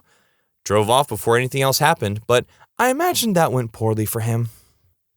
2 of my cousins are in their last year of cop school, so this summer they visited us from the city, and my dad took them fishing at the local lake. Some tourists in an RV were camped illegally, doesn't bother us locals since it is out of the way, and hadn't had any luck fishing. They saw the catch my dad was carrying and asked if they could buy it. He said he could give it to them for free since we already had dinner. The tourists then gave my dad at least 5 big cartons of cigarettes as payment, and it is almost 100% smuggler goods from the border. My dad turned around and saw my 2 cousins literally sitting on the ground laughing. My partner was writing a ticket while I was documenting the stop via the patrol car's computer. We were on a city street next to a dramatically curved freeway off-ramp. We hear a tremendously loud screeching of brakes and a crashing sound that went on for a few seconds. We turn around and an SUV is on its roof. A tire is rolling across the intersection. We put it out over the air and run over. I looked inside my flashlight and there were multiple bodies all over the SUV. The fire department arrived and cut them out. They were all badly injured, and the driver was gone. Drive safe and pay attention, guys. There's a reason my partner was writing a freaking speeding ticket. Not a cop, but was a teenager who did something stupid. My buddy and I were at a stoplight in Princeton, New Jersey, one summer evening, and a town cop pulls up next to us, and for some unknown reason, I turned to my buddy and said, "Hey Dave, put away that illegal substance pipe." Needless to say, we get immediately pulled over and 3 more cops come rolling up. Not hard. We were also 50 yards from the police station. My buddy's car was registered in PA, so it was extra special for the cops. Neither my buddy nor the cops were terribly happy with me that day. After a thorough search of our persons and the car, where nothing illegal was found, the cop turns to me and says, "In the future, you should make sure your hummingbird rump doesn't get in the way of your crocodile mouth." I still laugh about it to this day. This was sometime around 1992. Opposite side of the story, officer pulled me over for driving through downtown with my brights on at 2 a.m. Intoxicated, I reach out to turn them off. As he told me why he pulled me over, I hit my windshield washers instead and sprayed him. He let me go, but he followed me as I drove around the block to drop off a buddy, pulled in behind my friend's car so he can go home. He literally falls out of my car, beer in hand, 6-pack in the other. Lights come on, and the cop gets out and approaches us. Turns out my buddy was his training officer. Lets us both go with the promise that we aren't going anywhere until we sober up. I walked across the street to a friend's place. Cop leaves. Buddy takes off. Not really a cop, but maybe the cop who handled me will remember this story. Picked up Call of Duty at a GameStop, which was quite a drive away from me, and I wasn't too familiar with the area. The main street had a ton of traffic, so I decided to use side streets without looking at my GPS and ended up driving into what looked like an abandoned factory. Had no clue where I was, but I drove slowly past the open gate, which appeared unattended at the moment, and attempted to make a U-turn back out. Right as I'm about to exit, the cop holds out his hand and yells, "Hey you! What do you think you're doing?" I had no clue where I was, but I knew I mucked up. I rolled down the window and the officer, in a very distinct Australian accent, says, "So, you enjoy running stop signs?" Had no clue there was a stop sign, but I didn't make a complete stop, so I just felt a huge fine coming my way. Told him I had no clue where I was and that I was really sorry. I just wanted to play some video games, man. He goes on to tell me that I was in the DWP, Department of Water and Power, and if I drove any further down, the guards were authorized to shoot me and that I could have been terminated since they were on red alert. After he asks me to pull over and check my license plate, make and model, etc., he tells me that they'll send my info to the FBI and look for any infractions or criminal records. None, by the way, but okay. Told him again I was sorry, and dude just kept saying, "Leave, leave, leave." I feel for the man because I'm sure he might have lost his job, but he let me go with a slap on the wrist and my body intact. Got extremely lucky, and now I always use GPS if I'm not at least 75% familiar with the area. Hope he's doing well, I owe him. But I swear something felt off, but in the heat of the moment I was honestly dumbfounded. He seemed more annoyed of me and couldn't wait for me to leave, but I don't really know what was happening on his end. That quote about getting shot at stuck with me as he explicitly told me I'd be terminated. And I don't usually hear cops talk about the FBI investigating, but this is government property, so, I just rolled with it. Also, that Call of Duty died out in a month. It was World War II. Overall, not a worthwhile game. What? That's what you got out of this whole scenario? You were threatened that you were going to get shot by a very angry Australian man who was dressed as a police officer and talking about the FBI and how you could have lost your life.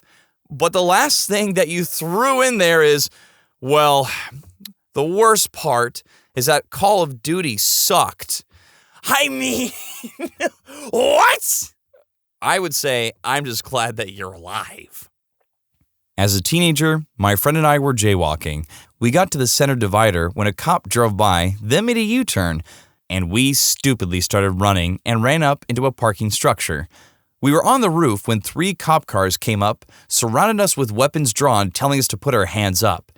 They asked why we ran, and we said we didn't know, which we really didn't. We just ran. They searched us, and I had some candy in my pocket, which they asked what I was holding. It was gummy bears. They let us go with a warning. I thought I was pretty stupid. Man, how terrible would it be if the cops were like, and we're going to take this under suspicious activity. Make sure that these gummies aren't filled with anything illegal. Yeah. All right, be on your way. Guys, look, I just got free candy. Police officers of Reddit, what was your they could have gotten away with it if they had kept their mouth shut moment? I had a car pass me once where a passenger hangs the upper half of his body out of the passenger side window with his middle finger in the air while screaming, "Muck the police!" He had my attention for the seatbelt violation. I got behind the car and ran the registration. Registration is suspended. Registered owner's driver's license is attached to the registration and his license is suspended. Registered owner also has 2 warrants for retail theft. I stopped the car and they both started with the free speech thing and how I can't stop them for giving me the fingers, which is 100% correct. When I pointed out that I can, however, stop them for the passenger not wearing a seatbelt and for the registration violation, suddenly they both got quiet. Driver got arrested for suspended license and his warrants, and the passenger got himself a citation. The driver's vehicle got impounded. Moral of the story? Tell your passengers to shut their mouths. Had that guy not been a moron, his buddy would have been homeward bound. Not a cop, but a public defender had a client who made a long statement that didn't help her case, but the judge was letting her go without setting bail. Before leaving the courtroom, however, I was informed that the police from another precinct were coming to pick her up, and she'd be held until they did. They didn't get her until much later, but I told her to absolutely not say anything to them, to keep her mouth shut. The next day I go to do her arraignment, and I get the notice of any statements, which started with, "My lawyer told me not to say anything, but this is what happened," and admitted to a variety of crimes. It was frustrating, to say the least. Not a police officer, but I do know of this house in my local village that was a notorious den of illegal substances. The police came to search that place but couldn't find anything. And as they were leaving, the lovely owner yelled at them that they should have brought the dogs. So yeah, they came back a few days later with the illegal substance sniffing dogs and found huge amounts of that hidden away. Absolute morons. When I was growing up, a cop approached my mom, who's an attorney, at our house. She closed the door behind her, and I watched the interaction inside with my doggo. Now, my mom was always very honest with me about criminal stuff. She probably wanted to scare me out of committing crimes, something that largely worked. She comes back inside a good 30 minutes later and tells me about the stupidest dealers ever. Guy and girlfriend sell mad amount of illegal substances just down the block from my house. They are the big boy distributors of the area. It's a decent-sized city, but on the smaller side, so I don't know how the heck the illegal substance scene works. And the cops have been hoping to bring these guys down. Well, the cops caught a break when they confessed to a dispatcher. Turns out they were robbed by a rival dealer, and their computer was stolen. This is the early 2000s, so desktops were pretty clunky, along with all of their illegal substance. They called 911 and proceeded to tell them all of these details, somehow never realizing their stupidity. The cops swooped in, the station is literally 2 minutes away, and arrested the lot of them, and then told my mom everything. They were in our neighborhood, and my mom knows and is loved by everyone. Moral of the story? When reporting your house is being robbed, maybe leave out the part where all of your illegal substances was stolen. You know, I'm really curious how that conversation actually went down over the phone. 911, what's your emergency? Oh, thank God. Everything's been robbed. I'm reporting a robbery. Okay. My new Dell computer and all my illegal substances are gone. Oh, please go on. The white stuff, the powder, the sugar cherries, all the wings. It's the good stuff. Yep. We'll come pick you up in a couple minutes. Honey, I did it. I told them everything. Oh God, I told them everything. I was asked to help keep the peace while 2 probation officers searched a guy's house. In most jurisdictions, you have to submit to a search of your person and your home if you're on probation. During the search, a PO lifted the probationer's mattress and said monotonously, "Wow." The probationer got upset and said, "Yeah, it's freaking snow in my piece. Arrest me. I don't give a freak." Turns out the PO found a huge naughty toy, but after the guy opened his mouth, the PO lifted the mattress more and found a bunch of individually wrapped grams of snow and a weapon. The PO said that seeing the naughty toy was enough for him to ignore the mattress, but because the guy said something, he kept looking. That guy's attitude and his need to open his mouth got him 10 years in prison. Not me, but my boyfriend. Boyfriend's working overnight when a guy comes through town doing 35 miles per hour in a 25-mile area. Boyfriend pulls the guy over and asks for his documentation, license, registration, insurance. Guy flips open his glove box, snatches his documents out, and snaps the glove box closed super fast. Boyfriend laughs and says, "What do you have in there?" Guy gets a little sheepish and says, Registration, insurance, a little bit of leaf." Boyfriend, "What?"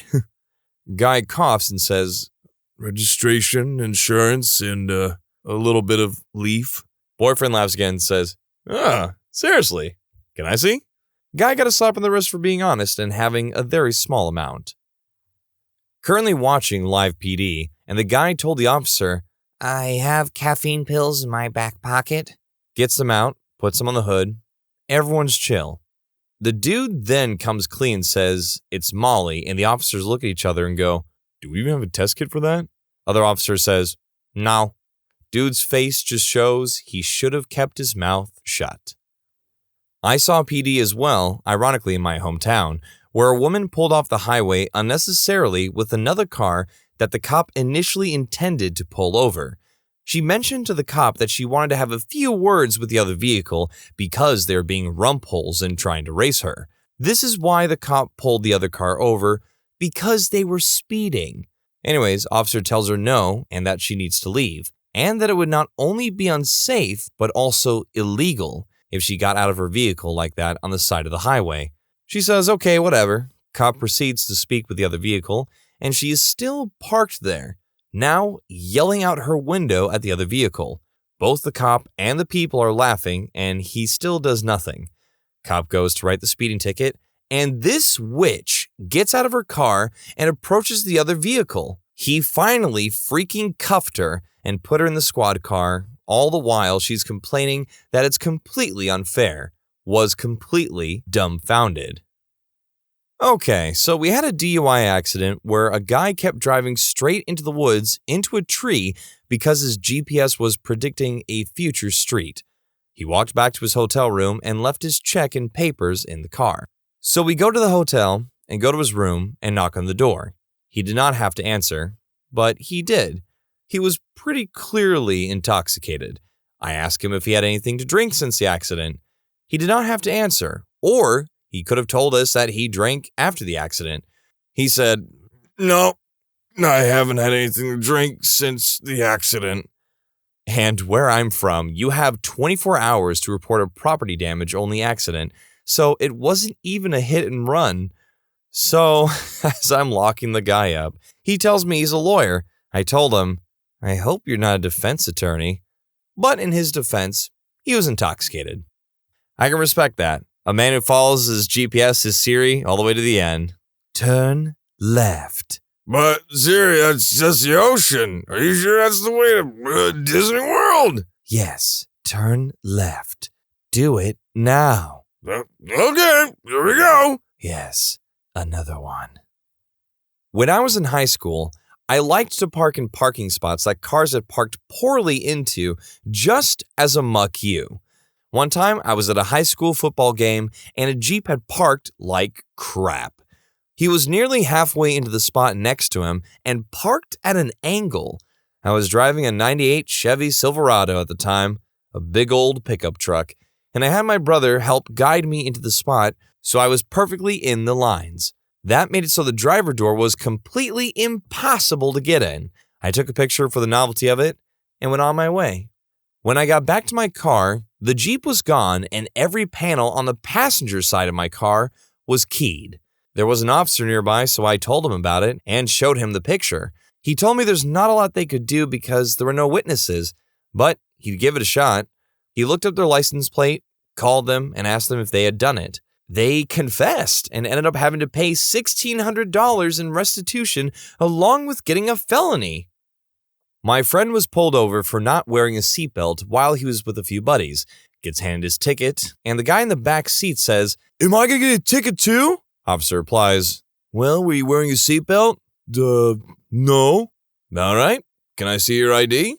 Not really the brightest fella. I don't know why, but I love how, he was excited by this. Hey, oh, come on, man. Can I have a ticket? Yeah, me too. Come on, I want one. Let's all get one. Oh, shucks. All right, kids. Everyone gets a ticket today. Hooray! I pull over this guy for expired tabs, ask for his ID, and he's feeling around for his wallet. Can't find it. He says, man, I'm one of you. It's cool." "Oh? What department?" "Oh, actually, I'm a security guard, but same thing." I'm polite. "So, where's your ID?" "Oh, it's in the..." And he motions to the trunk. "It's in the trunk?" "Actually, no." My BS radar is going off. "Okay. You want to get your ID out of the trunk?" Nah, I don't have it." He starts looking around for another story to use, but now I know I'm supposed to stay out of the trunk. He's also not giving me any more information. "No ID, then I have to take you in and get you fingerprinted." I'm going to get in that trunk one way or another. He's looking like he's lost. I ask him what's in the trunk, but he's not talking anymore. We pull him out and get him in cuffs. Another officer takes him to get ID through fingerprints. Since his car is expired past 6 months, California laws, we tow the car. In the process of getting ready to tow the car, we need to take a quick inventory. In the trunk was a police uniform with fake patches and a metal badge. No weapon, but a duty belt. He also has stacks of explicit imagery of children. This is a guy who a neighboring city had been looking for months. His MO was to dress as a police officer, talk to kids, and you can figure out the rest. If he just gave me his name, I could have looked up his ID and verified he had one. I'd probably have let him go, but the neighboring city had zero information as to his name. They only had a vague description of the car and the fact he was posing as a police officer. In fact, what he would do is start talking to a kid in the 9 to 12-year-old range, tell him he has to be taken in for questioning, and handcuff the kid and take him to his car. He was a bad dude. So this happened a few years ago. I was patrolling my buddy at night. It was almost the end of our shift. Suddenly, we get an alert that a local nearby gas station had just been robbed, unsuccessfully, and that the suspect was supposed to pass by us in a red car. Indeed, seconds later, we saw a man speeding through the road. Details on the side, we ended up catching him on a dead-end street. When my buddy was handcuffing the suspect, I asked the suspect if he had something to do with the robbery. He repeatedly said, I've never been there. Ask the ginger lady." Turns out the cashier that night was an old lady named Marcy, covering up for her ill daughter, whom would have never been able to identify him since he was wearing a black mask during the robbery, which we never found. Marcy had ginger hair. Fortunately, the suspect was kind enough to inadvertently confess the crime. How could he know the appearance of the cashier if he had never been at the crime scene? The jury thought the same. Fellow officers stopped a car for a turn violation. Guy's wannabe illegal substance dealer, who we've seen around the bars before. We were talking with him and asked permission to search his car. He agrees. I'm bullcrapping with him about sports and weather, and the officer finds a duffel bag. So I joke and say, "Nothing in there that's dangerous, right? Like bombs or grenades or explosives." He nods and says, "Yeah, a bunch of dynamite." I'm waiting for him to laugh or smile or shrug or do something that screams it's a joke. Nothing. I say, "I'm going to open the bag and look, okay?" Expecting at any moment he will stop me. He doesn't. It was 8 sticks of dynamite he stole from a construction site. Separate story. If he didn't say anything, I would have ignored the bag thinking it was tools. He was getting supplies from an MC to terminate someone. Needless to say, he went to prison for a few years. Pulled a guy over because his car was looking pretty run down. Wanted to lecture him that he shouldn't be driving around at night with only half his lights working. We got out of our car, and I approached the driver window, and he looks at me and says, "Yeah, all right, I admit it. I smoked some leaf." Alrighty then. Wanted to give him another chance. "What? We know your lights are broken." "No, I smoked the leaf." Cue the eye roll. "Gosh darn it, man." So we parked his car and drove him to have a blood test done. We were already done with our shift for an hour because we waited for a long time for the doc. So when we got out, I was ready to go home. He turns to me and says, "I can't call anyone to pick me up or I'll get in trouble." Good Samaritan kicks in, ends up driving the guy home. He's a chill dude, obviously. I don't know what happened to him afterwards. He probably lost that internship we were talking about. Some idiots from my hometown broke into a few houses in the early 2000s. Among several stolen items was a handheld video camera.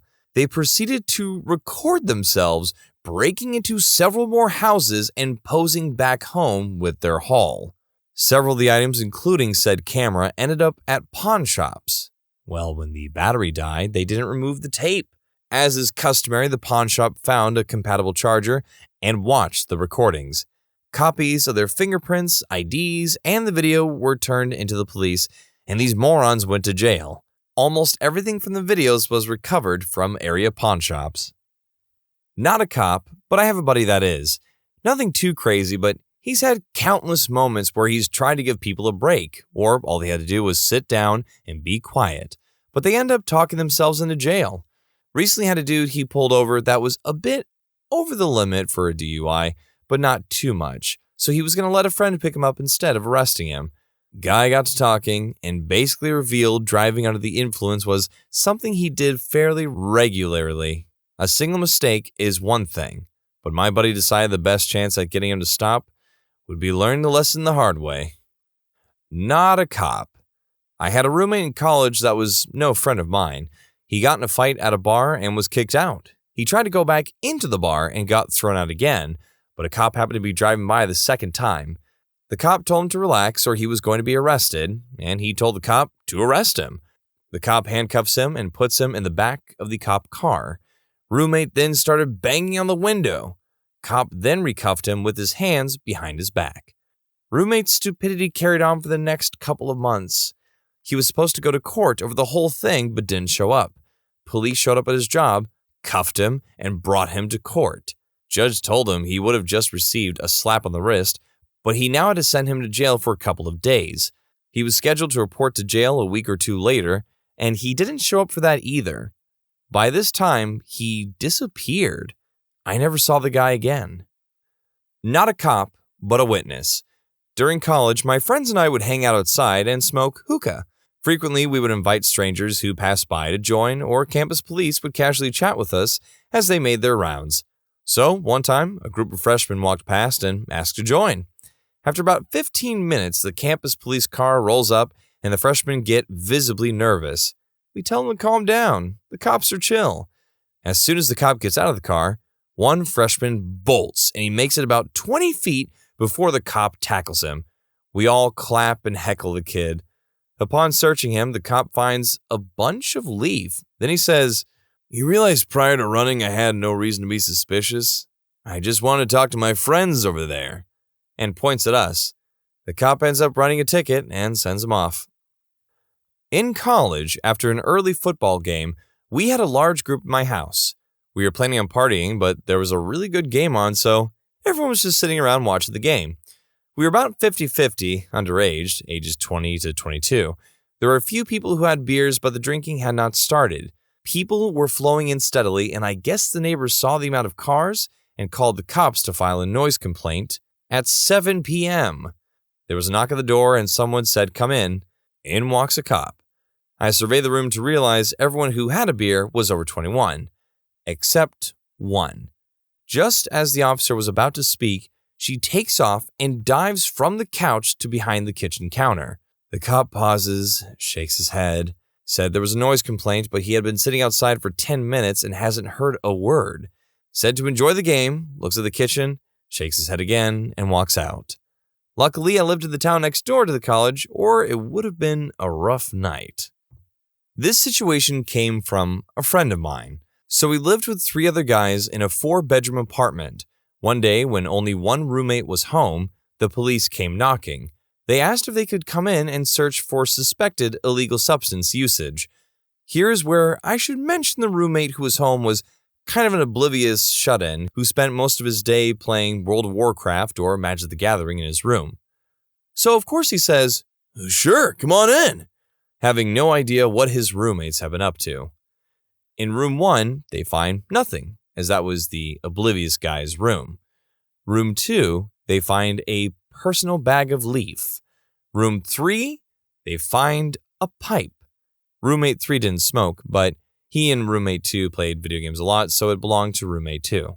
In room 4, they find a possession with intent to distribute, giant bag of leaf. Apparently just a crap load. Roommate 2 told me it was the most leaves he'd ever seen in one place, and he was angry because he always bought from someone else. Didn't know his roommate was a dealer. 3 of the 4 get arrested, only one who didn't was the guy who let them in. My friend was roommate 3. Charges against him got dropped because roommate 2 fessed up to the pipe being his and got a slap on the wrist. Not sure what happened to roommate 4. They never saw him again. Former Walmart employees of Reddit, what are your horror stories? My mom was a manager at Walmart. She told me about this woman who was trying to steal a prepaid phone. When she got caught by security, she used the knife she was attempting to open the plastic packaging with to cut the security dude after cutting herself.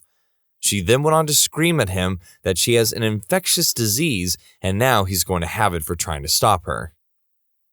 I used to do field service for Walmarts in the Portland, Oregon area. The East Portland stores were especially fun. The Wood Village, Eastport Plaza, and Happy Valley stores are relatively close together, and we text refer to them as the Gauntlet.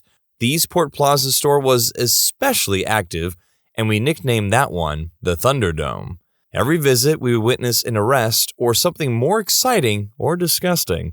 Last Christmas, for instance, while Frank Sinatra's version of Mistletoe and Holly was playing, a dude was totally face-planted by some cops after resisting arrest, in the process damaging the automatic doors and knocking over a display. Another time, a tech witnessed the arrest of the hottest-looking naughty worker ever on 82nd Street, being cuffed and stuffed in the parking lot. One day, I arrived at Thunderdome and noticed that I could not get the customer service desk to check in. Several workers were not allowing people to pass, and there was also a number of orange cones marking the restricted area.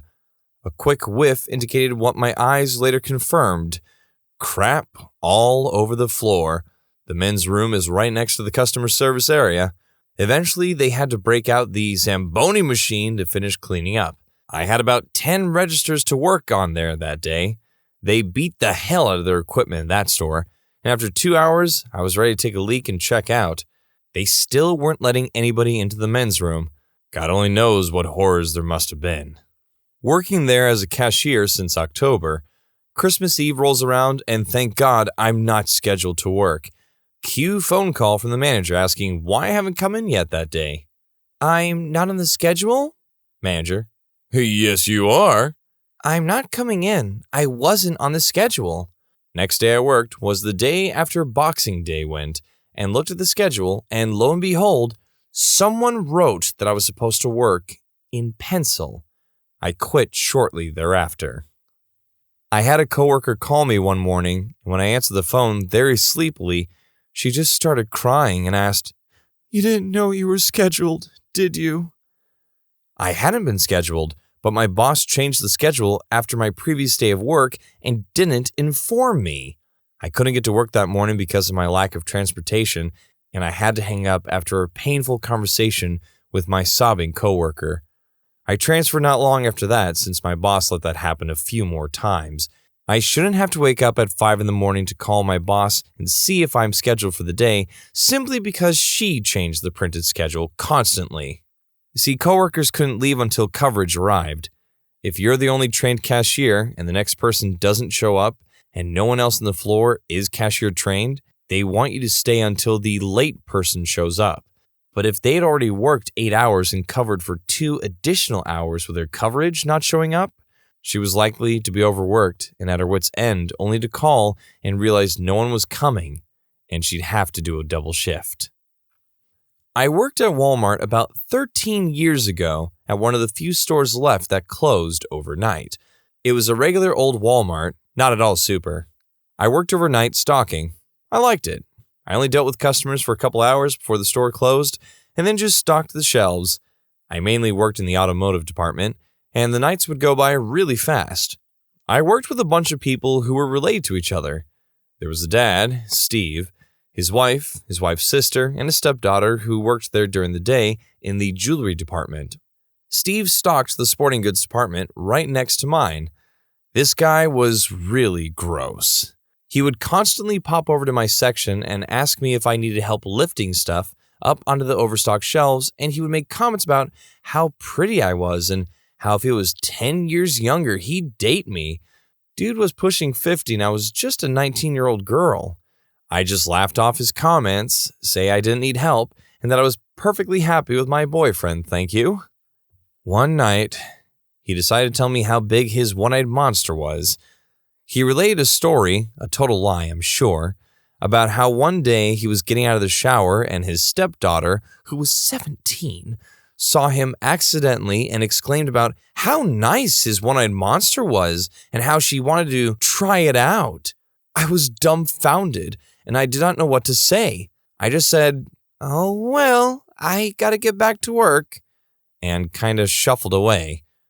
A week later, he was caught doing the deed with his wife's sister in the bathroom at work. They were both fired, his wife quit, and his stepdaughter continued to work there. Mine isn't as bad as some of those here, but it was its own special kind of awful. I worked on third shift for a summer between college years.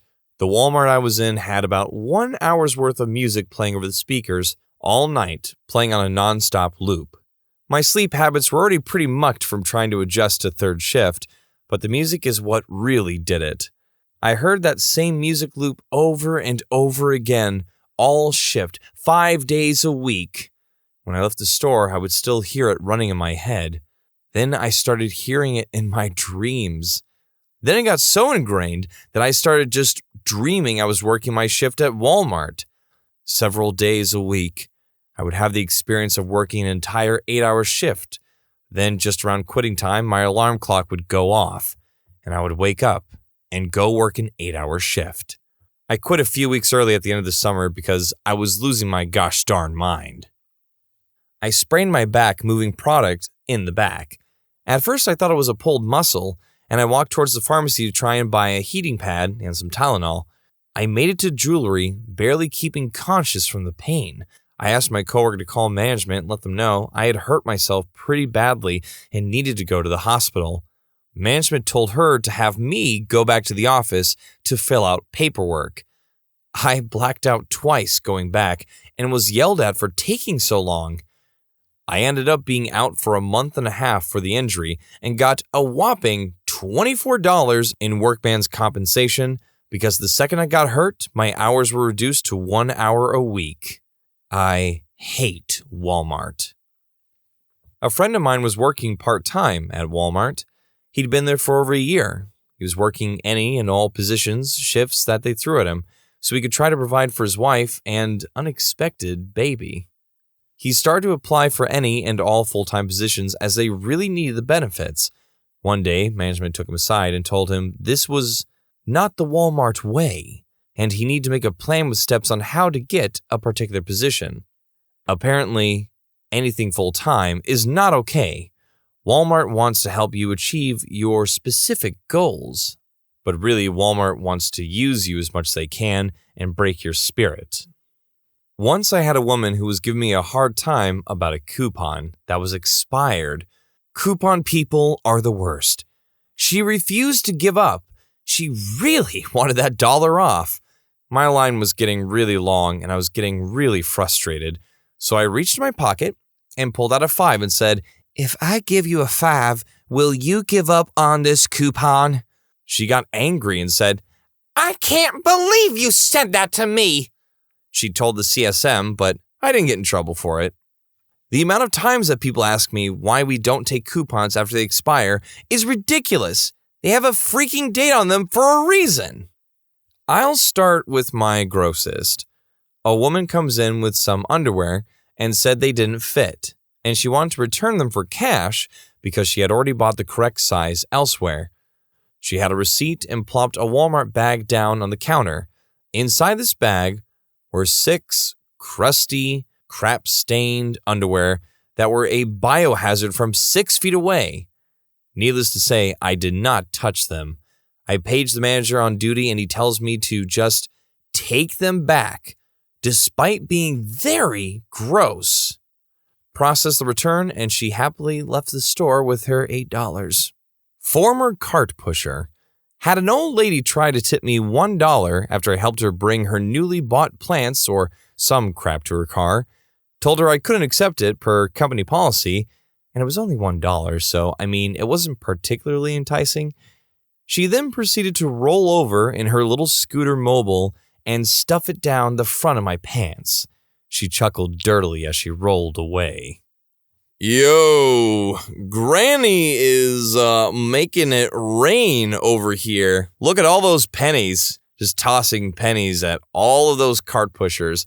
I love going to Walmart. I get to see all the chunky hunkies. Here, pennies for everyone. I worked for Mallwart 11 years ago for a whopping total of 8 months. I worked the overnight shift as an overnight stalker for Department 8, Pets. The store I worked at had just gotten brand new high-rise shelves installed. They were said to be able to hold over a ton. Well, one night after getting all my regular freight stocked and overstock put into the bins, my bosses had me pull 8 pallets of Arm & Hammer cat litter. The boxes had a bonus 10 pounds inside, making them nearly 35 or so pounds apiece. They wanted all of those on the high risers. I asked if they were absolutely sure the shelves would be able to handle all that weight. I threw a crap fit about it because I know I was in the right for being worried. Other department managers who were there also sided with me. They watched me over the next couple of hours as I carefully did my job.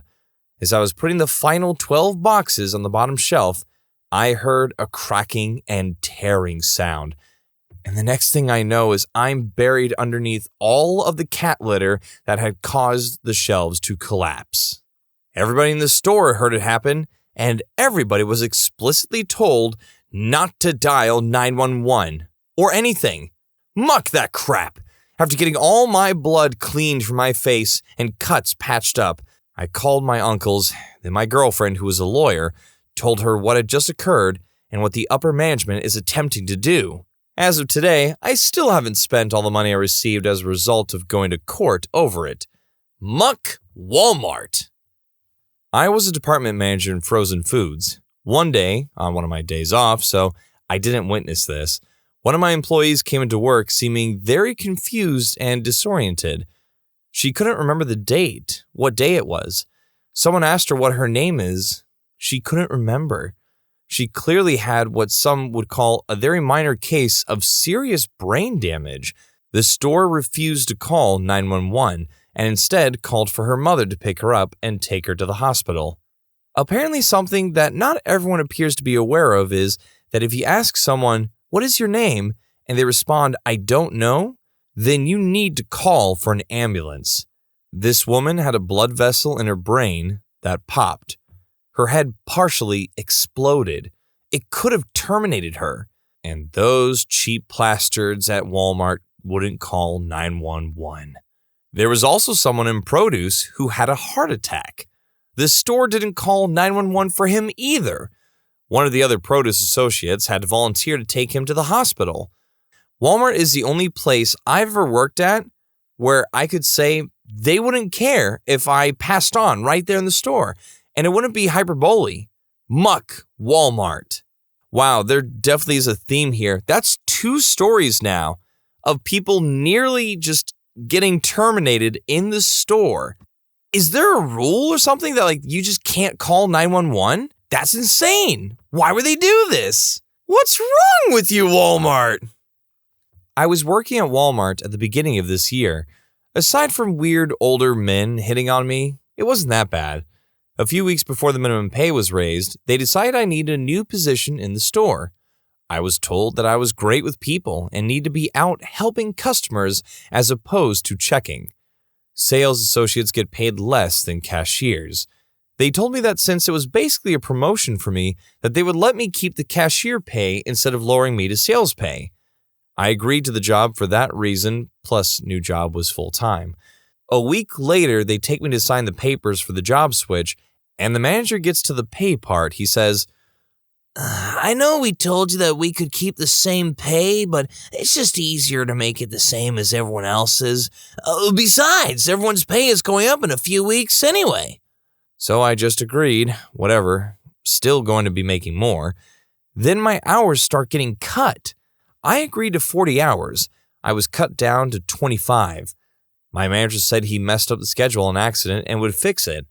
It continued happening every week. I finally got so frustrated I just left one day and never came back. 4 hours into my first shift, I was facing items on a bottom shelf while a coworker was facing items on the top shelf. She dropped a gallon of Gatorade on my head. Management refused to let me report the injury or leave to seek medical attention. I finished the shift, dazed and in pain. The next day, I found out my skull was broken. Officially, since I was not allowed to report the injury, it didn't happen at work. I rage quit.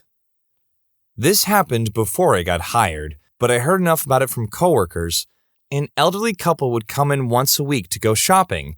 The old man had trouble walking, so he would kiss his wife and go sit in the fitting room area until she was done. One day, they came in and did the little kiss, and he also handed her his wedding ring, like he knew something was about to happen. A couple minutes of sitting there after his wife walked off, the guy collapsed to the floor, and the fitting room ladies called 911. One of the department managers of the time was also a paramedic, so he rushed over. The old guy started to cough up blood, and every available associate had to come and make a wall of people so customers don't see what is going on. All these associates saw and heard the guy choking on his own blood, now coming out of his nose and ears, passing on the floor. They were trying to find his wife, and no one could find her, and the associates had to wait a half an hour for the coroner to get down there and take the body. The associates who saw it still have flashbacks about it. One day, a woman stole a bottle of perfume and took it to the bathroom. She poured it out into her own container and then proceeded to fill the container with her own urine. She then took the bottle up to the returns and tried to return it. To this day, I have no idea why my manager gave her the refund. It was very obvious that the woman urinated in the bottle because it was still warm. A woman steals perfume, returns her own urine, and profits from Walmart. You know, it takes a type of crazy to actually be prepared to do stuff like that. Is that in her agenda? Is that in her calendar, you know? Yes, today is going to be a wonderful day as I'm just going to steal some delectable perfume from Walmart and then just return it for an extra few bucks with my equally as valuable urine. That's a whole nother level of crazy. I warn you, and I warn myself, we are never going to go to Walmart late at night. Just no. Someone left a baby in a stroller just chilling in one of the aisles one night. I was a cashier at the time, so I don't know all of the details, but from what I know, authorities got involved and the guy came back after what we think was at least an hour or two, appearing oblivious to what he did wrong. I don't think he spoke much English, so it was just a confusing situation all around. Thank God for the guy stalking who was looking out. We're lucky it didn't get any worse knowing how crazy people who come through can be, let alone at night. What's weird was this wasn't even brought up again with my coworkers, so I don't recall what ended up happening to the guy. It was just another stupid thing we witnessed. The whole don't call 911 thing was standard also at Target. I worked in the deli and our gloves to clean the slicer went missing one day. They are reinforced to help in case your finger makes contact with the blade, so the blade won't slice through your finger. Well, I told my manager we needed gloves and kept reminding her every day I worked, but she would just reply with, "I've let the e-tail know." One day I'm cleaning the slicer. It's taken apart so it can't open any wider than the locked and closed position. But there's an open spot at the top where the sharpener goes. Anyway, I'm cleaning it and my finger catches the blade right on the tip and it gets cut off. I felt a sting, thought it was minor, and went to the sink. I take off my latex gloves and start rinsing, and I see my fingertip is gone, just flat and pouring blood. So I wrapped it in my pure white deli coat and walk out to the deli in the front. I showed the leader on deck for the night, and she freaks out, pulls me into the break room, and then has somebody take me to the hospital. Some people suggested she call an ambulance after about 20 minutes of me standing at the sink bleeding. Then she pulled in a guy who was shopping that was a part-time firefighter, and he took one look and said, "I should have been at the hospital 30 minutes ago." Crazy. This guy comes in on a busy day, and I start ringing him up for all kinds of stuff from around the store, including the newly released PS2 and GameCube.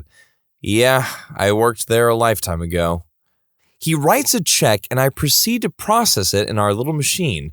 It comes back with a suspicious error, so I tell him the machine is acting weird, and outside of earshot, I call a manager over. He starts getting visibly nervous as a few CSMs, cashier managers, come over and inspect the check. They ask him a few questions and take the check and disappear, stating they need to run it on a different register and that there's nothing to worry about and they'll be right back. After a few minutes, he is sweating bullets and eventually starts slowly making his way out of electronics. His pace quickens until he's full on running for the door. I watch him from the register because, frick it, I'm not breaking a sweat for minimum wage, and bam! Our huge security guy tackles him to the ground, picks him up, and escorts him up front. At this point, I tell a coworker to take over the register, and I head up front to see what else happens. I just had a feeling. I get there to see the guy meet up with the CSMs that took the check, a handful of managers, and a few police.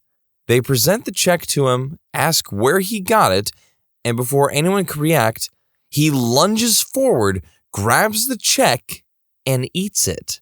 Dude ate the check. They wrestle with the guy a little and bring him into the back room. Customers and staff alike were staring in disbelief at what had just occurred.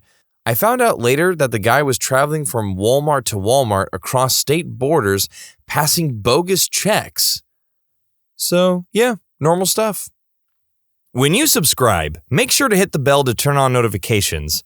Put the playlist on in the background to finish listening to all the stories, and if you like Am I the Genius, give Am I the Jerk a shot, linked in the description as well. Thanks a lot for watching. See you next time.